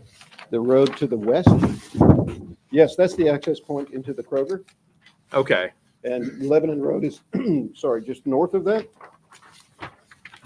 Yeah. And then we connect into you'll come west out of our site in 2 locations that are connected to that. But that's going to remain, right? It Correct. looks like there's a, I don't know, a sidewalk going across that maybe that's just the drawing. Yes, that's actually the way it shows up on the Alta survey that we received. I Okay. don't know if it's actually broken there, but it appears like you're driving across the sidewalk. Just wanted to understand if there's any possibility of making that a no left turn, that would be amazing just in general, but I know I figured It's no. That is out of my control. Off the Yeah, property. I figured as much. That's not ever going to happen. I would agree with you though. I And more sat so in than- that location whenever I was surveying that building, and it took me about 10 minutes to get out. Yeah. It's It's terrible. That's to one of turn the, left out of. one of the bad problems that you have with the traffic is a really good problem for me. Yeah. All the traffic that comes through that area. Yeah, my first thing when I saw the site plan, I asked staff if we could put a condition on you to make that a right in, right out, right there at your access to Lebanon Road. And unfortunately, I'm not allowed to ask that. And you can't do Honestly, I that. wouldn't have Is a that problem state with it. If I controlled No, it, he doesn't own it. We Yeah. can't. Yeah. if I controlled that, I No wouldn't have a grounds. problem with that at all, but I don't. That's a Kroger Yeah. issue. The stoplight's so easy to get to over there on Lebanon Road. It always, excited about your coffee. I hate that I'm losing. That's my dry cleaner right there. So, Oh, it is? and years and years. He doesn't want. Well, Yeah. depending on what Yeah. you say tonight, we're Yeah. going to give notice. Yeah. If it goes well tonight, we'll give notice in the morning, and they'll have 30 days, and it'll be gone. Let me tell you what I'm familiar with Nichiha product, Yes, sir. which is a very high-end product as far as siding manufacturers and their options. I'm not familiar with Nichiha and a brick pattern though. Okay. Familiar with its install, how it works, durability of it, longevity of it is all good. Unfortunately, you don't have that with you. And You so know, I I would may have have a sample in the car. I would love to see a sample in the car. I think I do. Because as Commissioner George stated over here, I'm not necessarily a fan of the facade of the building in which we sit at the moment. But I know Nichiha makes a good product and a lifelong product. The main reason why we've deferred off quick bricks or a cut brick, that you're going to put on Thin with brick. a lathe and whatnot. Durability, the way that it can age versus a regular brick. And I know it's technically real brick. They've just sliced it in half or down to Even quarters, thinner- really, is thinner what than they've that, done. yeah. It's a lick and stick. Yeah, and that's essentially what it is right there. I hate to tell you no on the Nichiha without seeing it. I guess it really only changes it from the standpoint you'd have to drop your building and extend your footer out to support it and create a brick ledge for it and to be able to go up through it. And then you'd have to, on these awnings, just create pass-throughs for your brick or lintels to carry your Lintels, brick above yes, the sir. weight. If you didn't have pass-throughs on your awnings and whatnot right there. I'd be excited to have you there, but I'm struggling with, as Commissioner George just said over there, we just stood firm quarter mile down the road from you on that. Well, it's certainly not going to be a deal breaker for me if you don't allow me to put Nichiha on this building. I Yeah. mean, we want to be here. We've got a lot of money invested at this point. I'll put brick on it if that's what you make me do. I'd prefer not to, but Sure. So they just delivered the shell. You create the foundation and footer. this building is 100% done when it shows up. That's It's super. 100%. So we build, it's got a 4-foot crawl space under it. So we'll build the slab, stem walls, bring all the utilities into that cavity, drop the building on top of it, bolt everything down, hook all the utilities up, and we're ready to go. Oh, wow. Yeah. Commercial on crawl. It's 100% done. Yeah. All we do, but once we get it set in place, it takes 3 days to get all the equipment put inside the building, and then it's ready to go. So it's complete walls are done. It's on the state modular inspection program. So Everything's inspected at the manufacturer. All the walls are sealed up, ceilings put in, lights, plumbing, electrical, everything's there. I was fixing to say the building inspectors are going to have fun with this. They don't have to look at it. Yeah. All they have to look at is the connection points. So it's all pre-approved before it gets here. I have a question. Please, Commissioner George. So can you talk about your maintenance schedule? Maintenance. Having just outside maintenance, having that type of modular brick. We've actually had really good luck. I have been developing Dollar Generals for the last 20 years. And I just got into this coffee business here in the last year and a half. But I put Nichiha on buildings for the last 20 years and have had zero issues with them. They are fantastic product. Maintenance is nothing. It's non-existent. I'm fine with the Nichiha. I think where it differs from down the road is that this is a completely different beast. This is what is done at every single location. It's built off site. It's brought in. This isn't from the ground up like I would argue Waffle House. I will say I do like the project. I do like Seven Brew Coffee, and if anybody wants to look at the top 15 national coffee brands, we have about half of them now in the city of Mount Juliet, and I'd argue we've got the most for any similar sized city in the country. So you're getting ready to get the fastest growing coffee brand. yeah, I'd be excited to have it, but I really like the product. I'm fine with the Nichiha brick. I know everybody's kind of got an opinion, so I don't know if we need to kind of vote on that waiver separately or what needs to happen. Yeah, it's when it comes to exterior products, that's certainly a leading manufacturer above all out there by far. And Mr. Chair, if I don't have that in my car, I will I know I've got a sample at the house and I'll bring it here and drop it off tomorrow if I don't have it in the car with me tonight. Questions, comments? Very well, thank you. Yes, sir. Let me go ahead and call for citizen comments in regards to this item on the agenda. Any citizens wishing to make comment are welcome and encouraged to do so. Please come to the microphone and state your name and address for the record. Seeing no citizen comments this time, I'd like to ask for a motion in regards to this item on the agenda. Motion to approve with staff comments supporting both waivers. I'll second that. It's motion and a second. All those in favor signify by saying aye and raising your hand. Aye. Against? Abstentions? So approved. Next item up on our agenda falls underneath item 8B is to review the site plan for Industrial Drive Storage located at 335 Industrial Drive. Mr. John. Yes, sir. 335 Industrial, District 3. This is a 3-story self-storage building. It's, it's on the curve on Industrial as you start to head south on the east side of the road there. And it's already improved. The site's already got 2 structures on it, driveways and parking spaces and things like that. So what they're going to do here, there was also a preliminary plat on the consent agenda approved where they're going to create a lot back there. It's 1.19 acres. That lot's going to be. And it's zoned IG, so the use is permitted by right. 3 stories, 35 feet. That is the gist of it, but it's a 3-story building and it's back up there. It'll be the back of the lot adjacent to the side of Lynn Haven there. That isn't quite built out, but it will be eventually. And that is pertinent because in industrial districts here, in this instance, where you have industrial zoning up against residential zoning like this, the code has a requirement for 100-foot buffer area, free and clear. It doesn't need to have landscaping in it. It's just 100 feet of open space or space in between the 2 districts. The code does allow this board to consider alternative buffering in lieu of that 100-foot space, which they do. They've got a 33-foot landscape buffer proposed up against Lynn Haven there. It's going to be a 33-foot buffer plus the drive aisle around the building. It's not going to be right up on the property line. It is going to need this board to approve that buffer in lieu of the 100-foot free and clear open space that the code requires. Staff actually supports that in this instance. The other waiver here is the facade materials.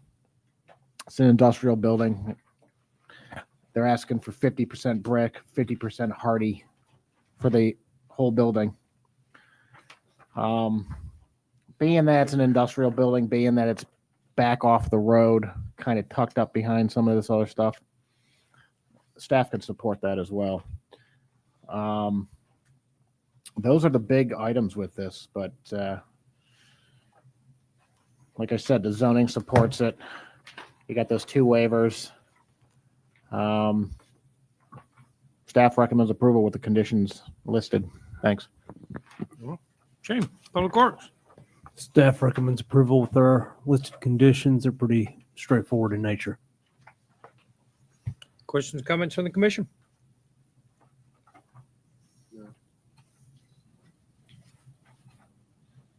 Very well. Seeing none, let's go ahead and call for citizen comments. Anyone wishing to make comment is welcome and encouraged to do so. Please come to the microphone, name and address for the record. We have representation that wishes to speak. We'll leave that up to you.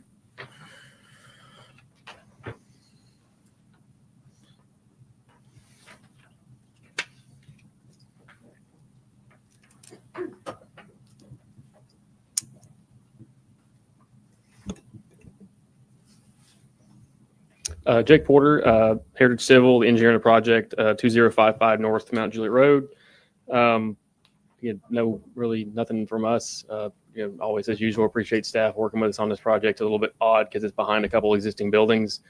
Just trying to replace that little racetrack that's sitting in there and get another usable lot for Mr. Powers here. So if you have any questions, again, just feel free to reach out to us and we'll do our best to answer them. Thank you. Any questions, comments? Are there any design studies on the need for additional storage in Mount Juliet? I'm just wondering, as far as it's in a little bit of an out of the way spot. We've done some preliminary studies, and this is part of a. Give me with your name and address for the record, real quick. Kenneth Powers, 977 Chandler Road, Mount Juliet, Tennessee, 37122. Thank you, sir. No, we've done some preliminary studies on it. This is part of a larger development where we took I bought 2021 from Mr. Spruill, which was an industrial building, and we've now re-tenanted it with youth facilities. We've got a baseball hitting facility there, and then in the adjacent building we've got a football training plus some other buildings. And it's a unique opportunity because you can put tenants in that benefit the community, but at a lower rent basis than you can build a new construction. So sure. Thank you. Thank you. Very well. See no citizen comments this time. Looking for a motion in regards to this item on the agenda. It's a motion and a second. All those in favor signify by saying aye and raising your hand. Aye. Against? Abstentions? So approved. Next item up on the agenda falls underneath Final Master Development Plan. It's item 9A. It's to review the Final Master Development Plan for the reserve at Tate Lane. Additionally, we are hearing these together.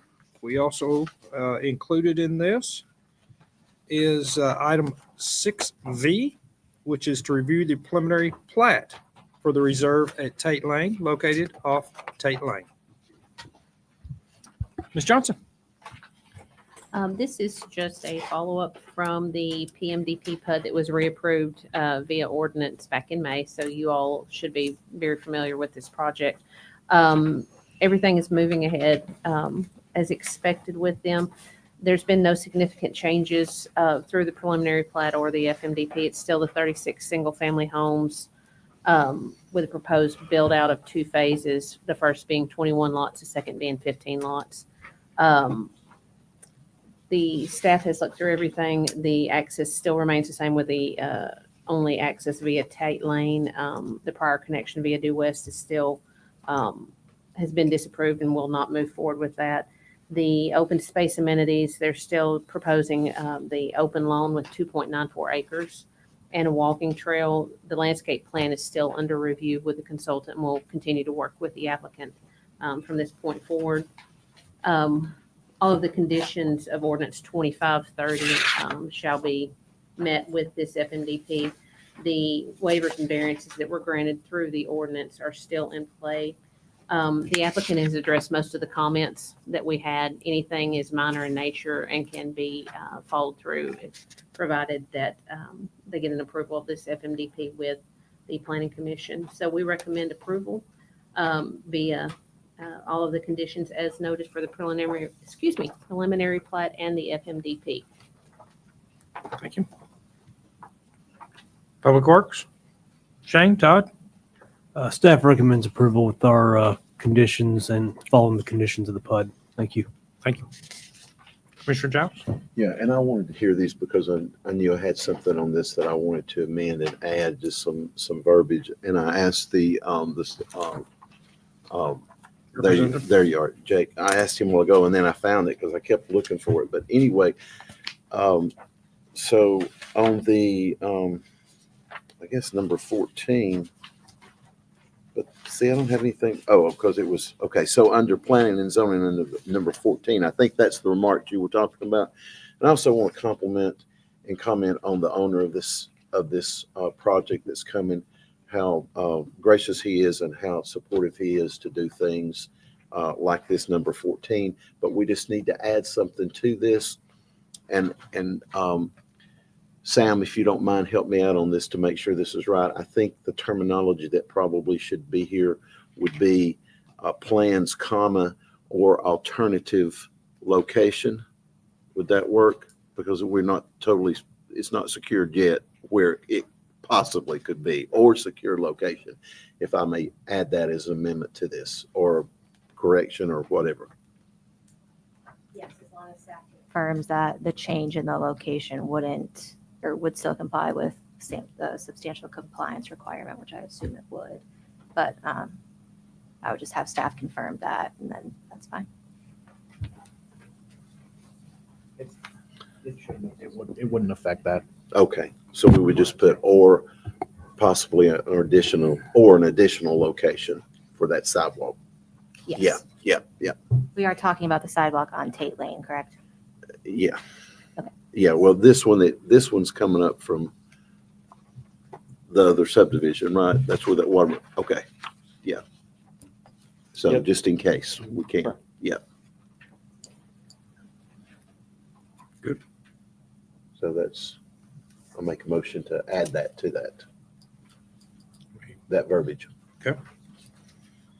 Further, any other additional questions, comments? Let's go ahead and call for citizen comments. Anyone wishing to make comments, welcome, encouraged to do so. Microphone, name and address for the record. My name is Alex Sadoff. I've been hired by Mr. Griffith. Just as a thank you from Mr. Griffith, he wants to thank the staff, worked tirelessly, the neighbors that have come in support and in opposition. So just want to make sure that everyone was heard through this process. Heritage Civil has done a really good job. Again, Mr. Griffith's commitment to the city of Mount Juliet to make sure that this is in his words, the nicest subdivision in Mount Juliet. Like he said, he's going to be living across the street from it. So he wants us to be the best thing, and he wants to thank all of you. So he's with his family. So that's why he wasn't able to be here. So thank you very much. Thank you. See no additional citizen comments. I'd like to ask for a motion in regards to this item. Would you like to make the motion? And With the verbiage that I said a while ago to add to number 14 here. I'll second. It's a motion and a second. All those in favor signify by saying aye. Raise your hand. Aye. Against? Abstentions? So approved. Next item up on our agenda is item 9B. Is to review the final master development site plan for Broadstone at McFarland Farms, Phase 1C, located at 5238 Old Lebanon Dirt Road. Ms. Johnson. I think situated here. This is just an addition, or a portion, excuse me, of the preliminary master development plan for McFarland Farms that was approved in early 2023. It was via ordinance 2314. This is for phase 1C, which is the commercial mixed-use PUD portion of this. The property as a whole is 110.3 acres. This was zoned under the CTC PUD. The total number of residential units for the entirety of the PUD is going to be 674 units. The overall density is 6.1 units per acre, and the estimated population at build-out will be 2,225 people. The PMD PUD ordinance, the commercial portion of this development will entail over 35,000 square feet. When the PUD was approved, it was approved with a 5% commercial portion. This applicant at the time of submittal is proposing over 10%. So they do have a little bit of leeway for the commercial portion of this. They're providing more than what was required via the PMDP PUD. The final master development plan is in conformance with the previously approved PMDP PUD. It includes changes, and they do not void compliance with the original PMDP. There had been some questions in regards to some of the commercial portions of it, and I will, if allowed by the chairman, I would like for a representative to speak to it in regards to some of the bulk standards with the commercial portion. There is 4,800 square feet of it is listed as live work type development. There has been some questions as to what that entails, if that is true commercial mixed use or if that is strictly residential. Even as such, if that was not an approvable portion of the commercial development, they still have plenty of leeway with the commercial that they are providing. It is still given probably about 8% commercial with their 5% requirement. So they've still got a good leeway there with this. Their vehicular access, they will have frontage along both Cedar Drive and Old Lebanon Dirt Road. And if I remember correctly, Cedar Drive was going to be a one-way.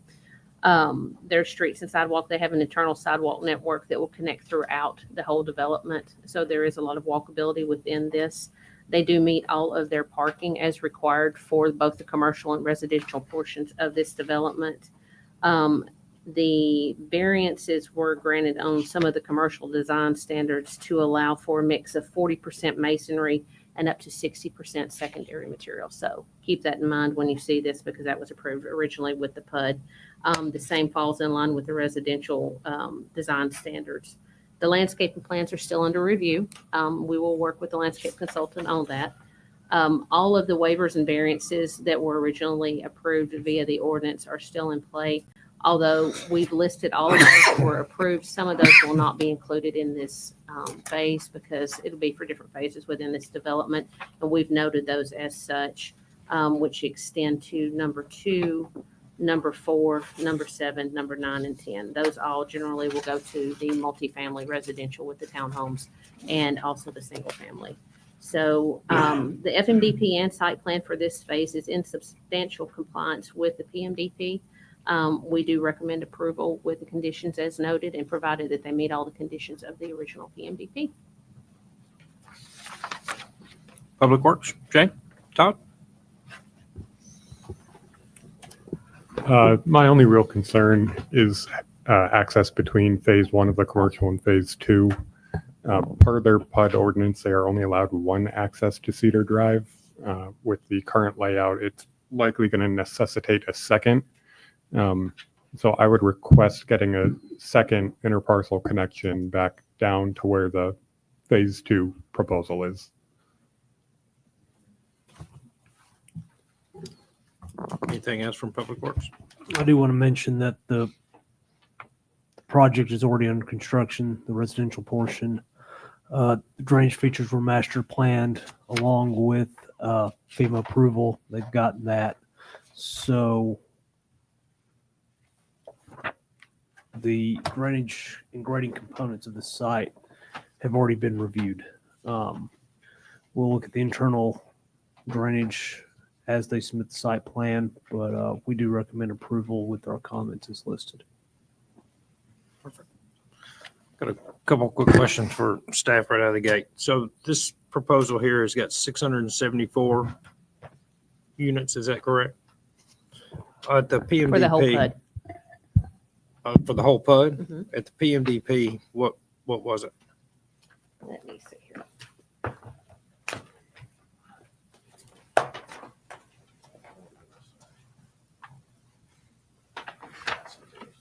It still should remain the same. Nothing has changed as far as the total number of units. They changed the design of the buildings somewhat, but nothing has changed as far as their overall counts. Yeah, I was gonna say, the second page is not consistent with the rest of the document. Yeah, I mean, that's nail on the head. That's exactly where I was going. This had a good flow, a good plan. I voted for the PMDP as it came forth to us. Amphitheater, some cool little aspects to it, some open parkland, and these separate buildings over there. Granted that they were, I can't help but feel like I've been duped. That's what I got to say about it. It doesn't look anything like the PMDP that we approved or anything about the presentation, no matter what pictures you're going to show us up here. It is not like what you said you were going to do. And that concerns me again with the project that we just approved earlier for you guys. Am I going to get this presentation that what I got when you brought this to me and you brought that to us tonight? Are we going to turn around and change it again like what you're doing right here? So name and address for the record and answer that, because it doesn't feel nothing like it. Right. So we still have the dog park. We still have the amphitheater, which is located on the south side of this. That's part of the phase 2 commercial.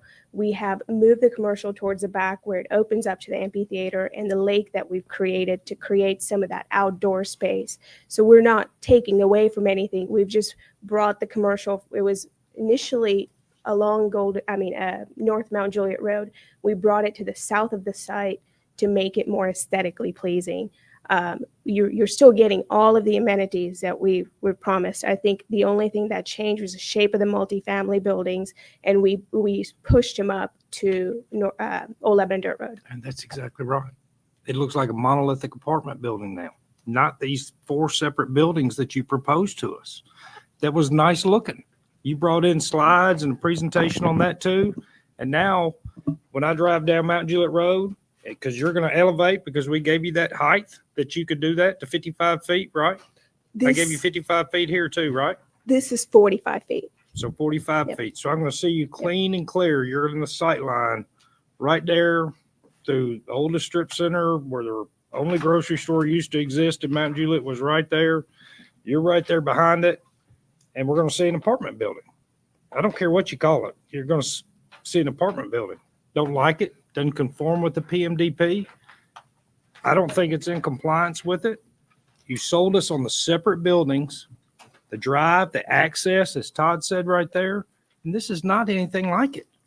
And that's what honestly what concerned me in your presentation earlier, because I knew this was coming behind it, and you can see here CO1. I mean, I was going to ask staff if we could get a copy of what we approved when I saw what you're proposing. And you're doing a nice product and a nice job, but you're not following through with what you promised probably to the BOC and what you promised to us. This doesn't look like it. There are some changes that we have to make going from preliminary into final. And a lot of that has to do with just feasibility studies. And we feel that this would be a better use, pushing the commercial back. And we still have that middle entrance sort of in the middle of the 2 buildings leading up to the commercial. And we have one access off Cedar Drive. And you have no connectivity shown over to the commercial. I mean, you have 2 monolithic buildings now. And that's what we're going to see instead of the separated buildings of what you presented to us. This is what you presented to us, what you sold us on were these separate buildings, because we told you we didn't want apartments right there. And I think we were pretty specific that we told you that we didn't want that right there. Well, we were also asked to provide a 4-story interior entry building, which is what this is. It is a 4-story interior entry building with ground floor commercial. That is what was asked of us at the time of approval. One what I recall for the discussion for this body. And I personally can't get behind it because I don't feel like that it has the feel of the presentation that you brought forth us. You had me excited about this. I mean, honestly, I can't get excited knowing that every day when I drive down Mount Juliet Road, where I've lived my entire life, that's what I'm going to see going down through there. You're not going to hide it with trees or anything. There's no buffers. It's going to elevate up above Valley Center.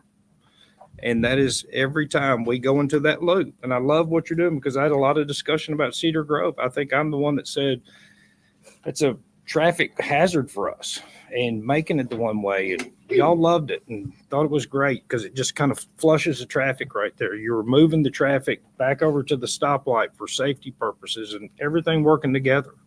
Sold us on the dog park, on the potential amphitheater, on all of this open space that's shown. The separation of the buildings so it didn't just look like an apartment building right in the middle of Mount Juliet. And you're wanting to put an apartment building right in the middle of Mount Juliet? We got approved with 4 stories even at PMTP. I don't so mind the even 4 those stories. I like buildings- the 4 separate Right. buildings though. There were 3 separate buildings. Now I believe there are 2 You're- S-shaped buildings. I see 4. The third one, or the fourth one that you see in there is commercial, which is phase 2 of this, and the commercial will still be building number 3. And seeing it gets me again because you have the commercial separate from that. It is. It's again separate. It's a separate building. It's on the main level and then your residentials are above it now. No, Right. this is part of the mixed use. So the apartments were always, they always had ground floor commercial, which was a requirement per the PUD that the apartments have to have 5% ground floor commercial.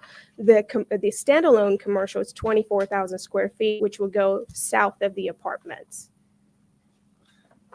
I was just hoping that what I'd see when we get to this point look like what you presented. This just doesn't. I'm not going to continue to hash on it. It doesn't look like it for me. Further questions or comments? Please. I think he took the words out of my mouth. I've been up here for 2.5 years and I like the product that you bring. But on that same accord, I think we can all agree that there have been projects that have not come to fruition, which I understand. And now we're looking at projects that don't look the same. And I understand when you're looking from preliminary to final, I mean, you're hitting the same marks, but you're doing it a completely different way. I really think that had this come how it looks now at prelim, my vote would have not been a yes. I think that's the part I'm struggling with is that you're selling us, the preliminary was this nice spread out concept that had a community feel. And now we're taking the exact same footages, exact same specs, but you've basically meshed it into something we'd see in East Nashville, downtown. I mean, I think I really agree with the sentiments of the chairman. I think I'm just disappointed in what this looks like versus what I thought it was going to be. So, but I won't beat a dead horse. I think you said it right. Further questions, comments? Please, we'll open the floor up. Please, name and address for the record. Stevie Keller, 5299 Indiana, Nashville, Tennessee. So I'm the multifamily developer on the process. We kind of came into this a couple months ago, have been meeting with staff kind of all along the way. So I wasn't necessarily a part of the initial discussions, but I will say kind of from our perspective, we tried to take kind of a macroeconomic approach, look at it as a community feel. We've tried to tie it in as best as we can to the single family development to our side and to the commercial development to our south. And we're kind of happy to look through that, work through those connections in another way. But, our intention here, strictly speaking, from like the 3 to the 2 building was just to create a more clear central access point. And so we've created that kind of central road in the middle that will connect it to the commercial. And it felt like it brought it all together in sort of like a script T as opposed to kind of a little bit of disconjointedment. We have not messed with kind of any of the general community amenities, and we've gone above and beyond on the commercial frontage. So if you look at our buildings on that right side, that's actually programmed as a drive under on the bottom floor where you see that road come under. So we're leaving those units out to sort of create a kind of covered drive aisle. And then up in the top right corner of our site will be sort of a very intentional landscaped, hardscaped kind of walkabout area, landing place for the retail. And the hope there is to obviously lease up all of that retail, hopefully with an F&B user. I can't promise that, obviously. And then we've got some commercial back behind it. And so we tried to kind of take the intention of what you guys had approved and go with it. Obviously, I wasn't here in the beginning, but the three felt difficult.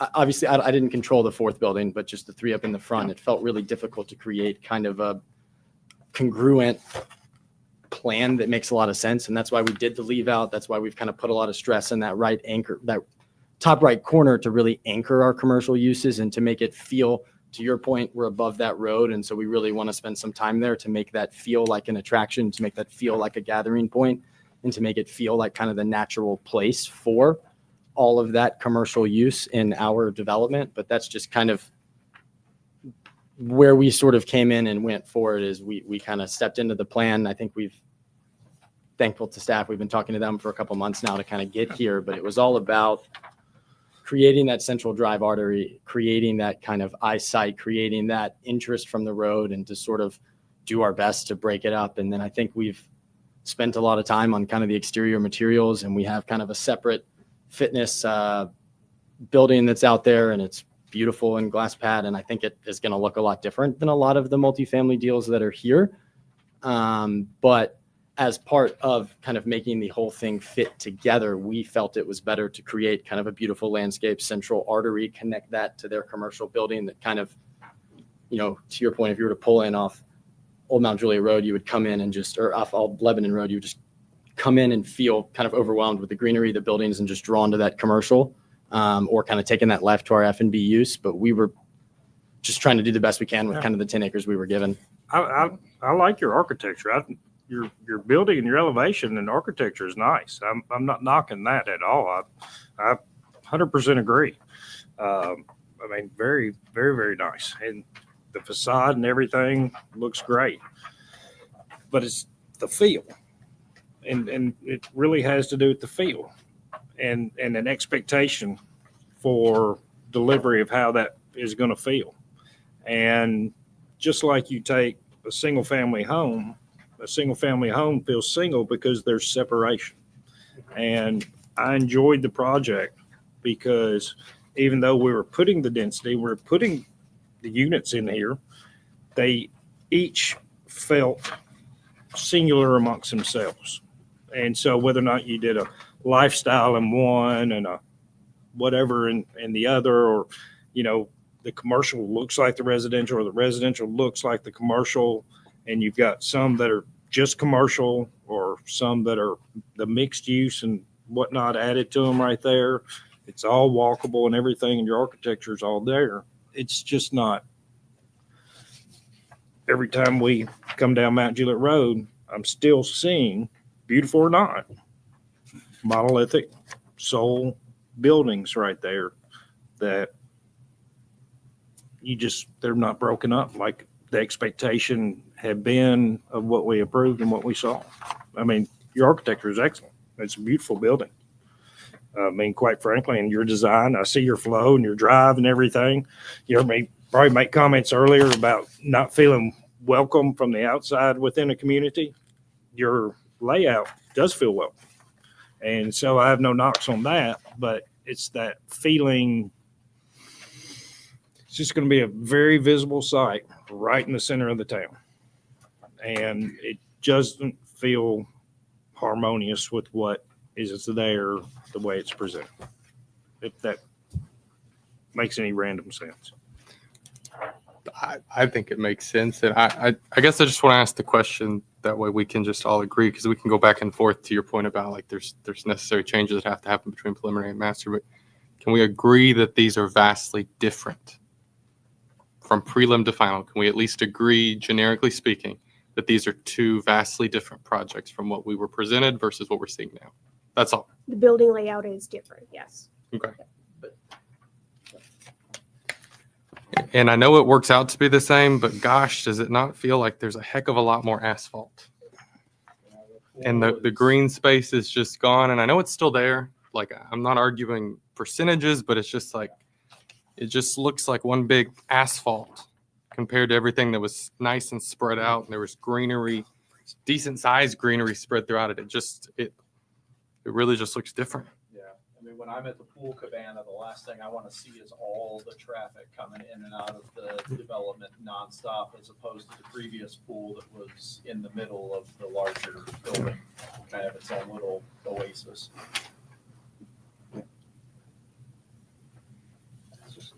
Two different. Further questions, comments? Please, Commissioner Rest.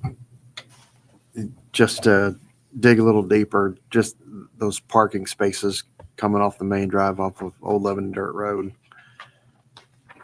I get that that's probably for commercial, but that's a really horrible place for parking spots.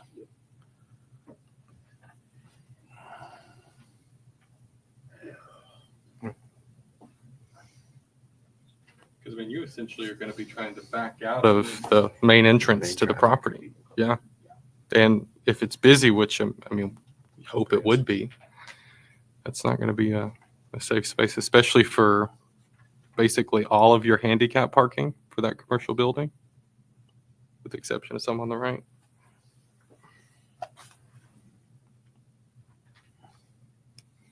Very well. Any additional questions, comments? Thank you, guys. This time I want to call for citizen comments. Any citizens wishing to make comment are welcome and encouraged to do so. From the microphone, name and address for the record. Seeing no citizen comments, I'm looking for a motion in regards to this item on the agenda.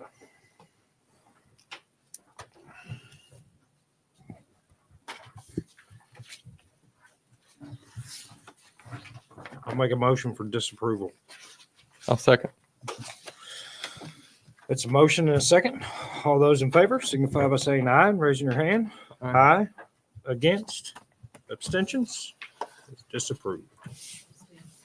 Extension. Next item up on the agenda is item 10A, is to review the preliminary plat for the Cry property located off Renee Drive and Graham Drive. Mr. John. Sure thing. All right. This submittal is a little unusual for us. It's a subdivision going in under RS10 zoning, sans PUD overlay. The land is already zoned RS10. It's been sitting there ripe for development since who knows when. This is located, it's basically on the county line with Davidson County, so west side of town, south of Lebanon Road. And it's, it really doesn't touch a main road. It kind of connects to a couple side streets near Renee being one of them at the north there. And what is it? Georgetown, Newcastle, Josie Court, Graham, rather, not Georgetown.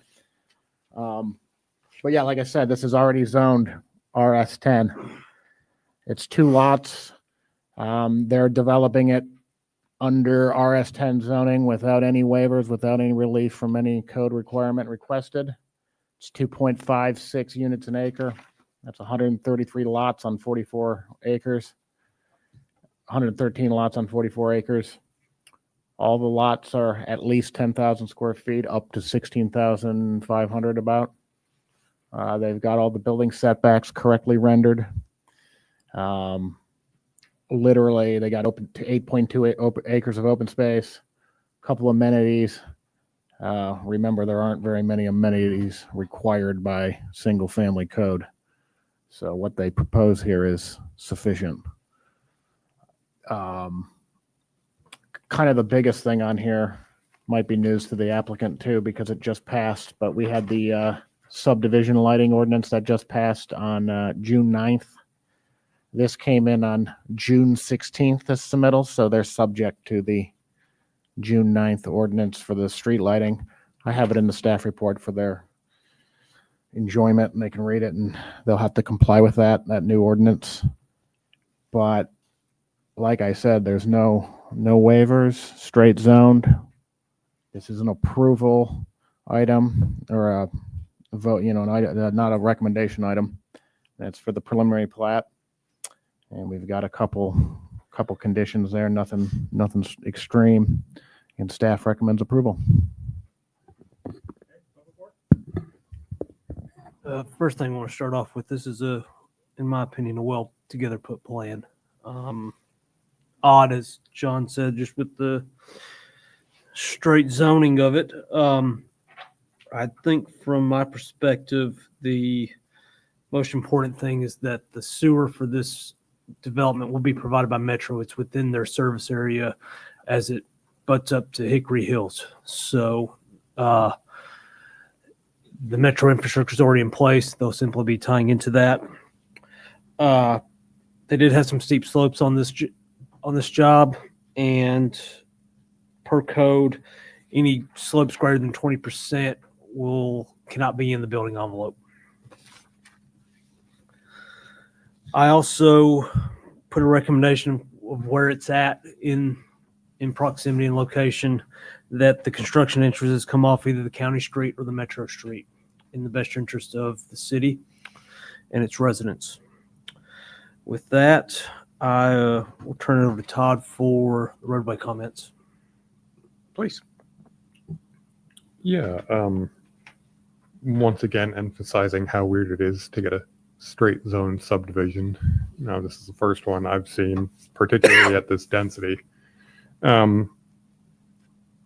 Their proposed access is from Renee Drive, Graham Drive, Newcastle Drive, and Yosie Court. Those are all essentially what are standard street access lane kind of roads. They have no direct connection to arterials or collectors. As such, it's anticipated, generally speaking, they're going to filter their way to Devonshire Drive, and a few brave souls will try to get out Pin Oak Drive. At the intersection of Pin Oak Drive, they are proposing a right turn lane. I know there was questions about possibly signalizing that intersection, but they won't themselves trip a signal warrant analysis there. And we can't include the traffic on Matterhorn Drive because they're not sending any traffic up Matterhorn Drive. Because this is straight zoned, the threshold for what we can require is so much lower. One weird thing on the plan, you'll notice that Road A has a wider right-of-way on the stub that doesn't connect to anything than it does on the rest of it. And that's because they are a straight zone project and get no variances. And they're subdividing out the rest of their lot. And according to our subdivision regulations, you can't dead end a street on any classification less than a collector. So that one little stub of Road A has to be a collector.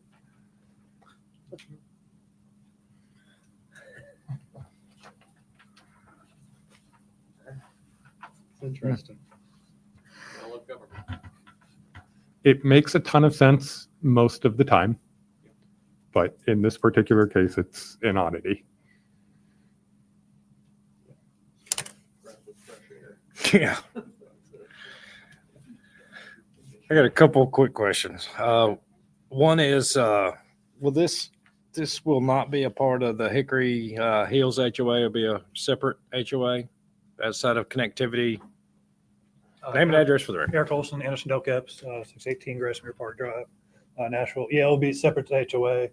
I believe we submitted a draft HOA document. I mean, it's going to be tweaked a little bit, but so it will be a separate entity. Okay, so no rights over there to that. In our subdivision regulations, there on Road A, would Road A at that stub still be required to put the future development sign? Correct. They would still have to put that signage right there that it could eventually lead to something. Okay, that's all I got. I've got a question. Please. This map is not great. I'll be nice. This is not the nicest site map that I've seen in my time up here, so this is why I'm probably asking this question, mainly just to make sure that I understand. But there is no access from Davidson County to this project unless you take Lebanon Road. Is that right? Incorrect. Because actually. that's a problem. Because we dealt with this on the backside of Hickory Hills, where the BOC voted to take a part of city land to ensure that we did not have people that were just running away from the police, that would cut through a subdivision, and that they could directly access the city of Mount Juliet or Wilson County without going on a main road. So that is where my big red alarm concern is now that you said that. The BOC specifically did this back in Hickory Hills to prevent that, and we're about to open the floodgates potentially for this. So if there's any way we can make it to where you cannot access a road in Davidson County other than Lebanon Road to get to this project, and if not, we just spent a nice little chunk of change a couple months ago, year ago, just to have the same problem happen again. And I don't like the fact that we're going to open the door for this. I'm like adamantly not, this is a big problem. Yeah, currently the plan does show access to Josie Court, a metro street that does Can we not get that? exist. Can we get that cut off? Yeah, that Road A and Josie Court, we'll rename Josie Court, but we can just take that off there right below lot 78, just take that little section out. So we can cut Yeah, that if that'll road make out. y'all happy, I'm- Yeah, that I'm would fine with make that. me Yeah. very happy. So that lot 78 would increase probably. We can move it down, plus we have that detention pond down there, so we can, it's a Oh, I little see that. tight, so Okay. that'll give us, I mean, we've got the preliminary calc submitted, so it Okay. all works. But, or Perfect. we can kind of leave it flat out, so it's a little bit flat open space there above the pond. So Todd, as long as Josie Court is the only connection to Correct. Davidson County, perfect. And you're good with not Yeah, connecting. we're to bringing the Josie sewer Court. up through there, so we'll have to, yeah, but Beautiful. we'll take out Okay. I think they've already stubbed that out as a cul-de-sac, so that'll, I think the way they got those lots, they're projecting as a temporary cul-de-sac, but I mean, that's in Davidson County, so if y'all Perfect. want to cut As off. long as it doesn't connect to Davidson County of the Lebanon Road. There, on that point, Renee Drive is a county street, but it does have access to metro neighborhoods. It goes west there, right? Correct. Yeah. But, you know, then you're no longer in compliance with your cul-de-sac regulations, so they have to I keep just the- remember we voted, and I don't know, Luke, maybe help me out. Was it a year ago, maybe? We voted to take on that piece of property that had kind of been like, just had piles of gravel thrown on it. And the city took that over to do it the right way to make it. And that was the biggest concern, was that people could basically use that as a circumventing place to get out of license plate readers and the main road. I mean, I think that's just my biggest thing is like, Fortunately, we've added more. yeah, we have. The Guardian Shield I just, I don't know how I like the idea of being able to not, and we're talking about, I mean, basically where this is connecting is a domino effect, because if Renee Drive is Davidson County, they can hop in there and they can go through there, through Hickory Hills to Willoughby Station to Green Hill. Like the whole idea of what we've been trying to do on that side of the county just kind of falls apart with this subdivision. Basically by doing that.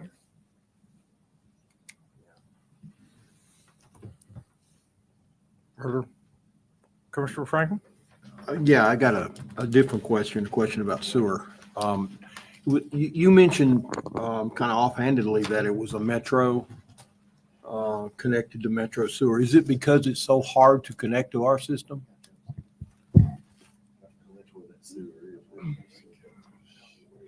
I'm trying to think of the right words to say this. West of Devonshire becomes the metro sewer service area. We don't have infrastructure there to begin with. So we can't connect it? No, sir. Okay. Yeah, sorry, I had to think about that one, but. Well, the only reason I bring it up is because we're a collection system, and anything this far west is like free money.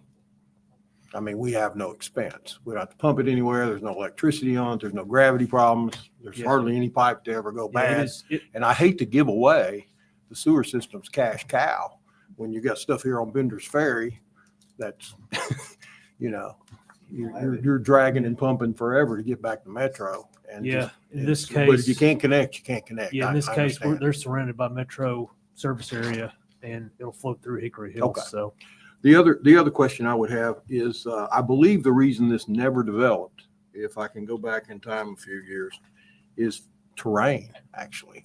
And there has to be critical lots everywhere in the subdivision. Are you guys making those? They got them, yeah. Okay.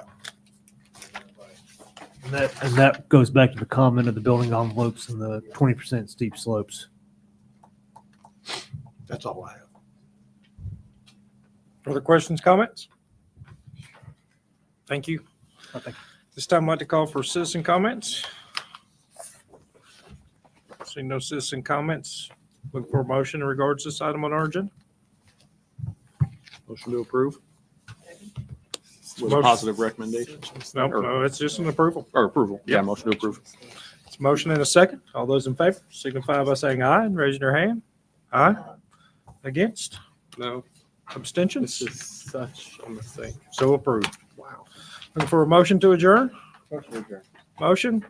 Second. All those in favor signify by saying aye and raising their hand.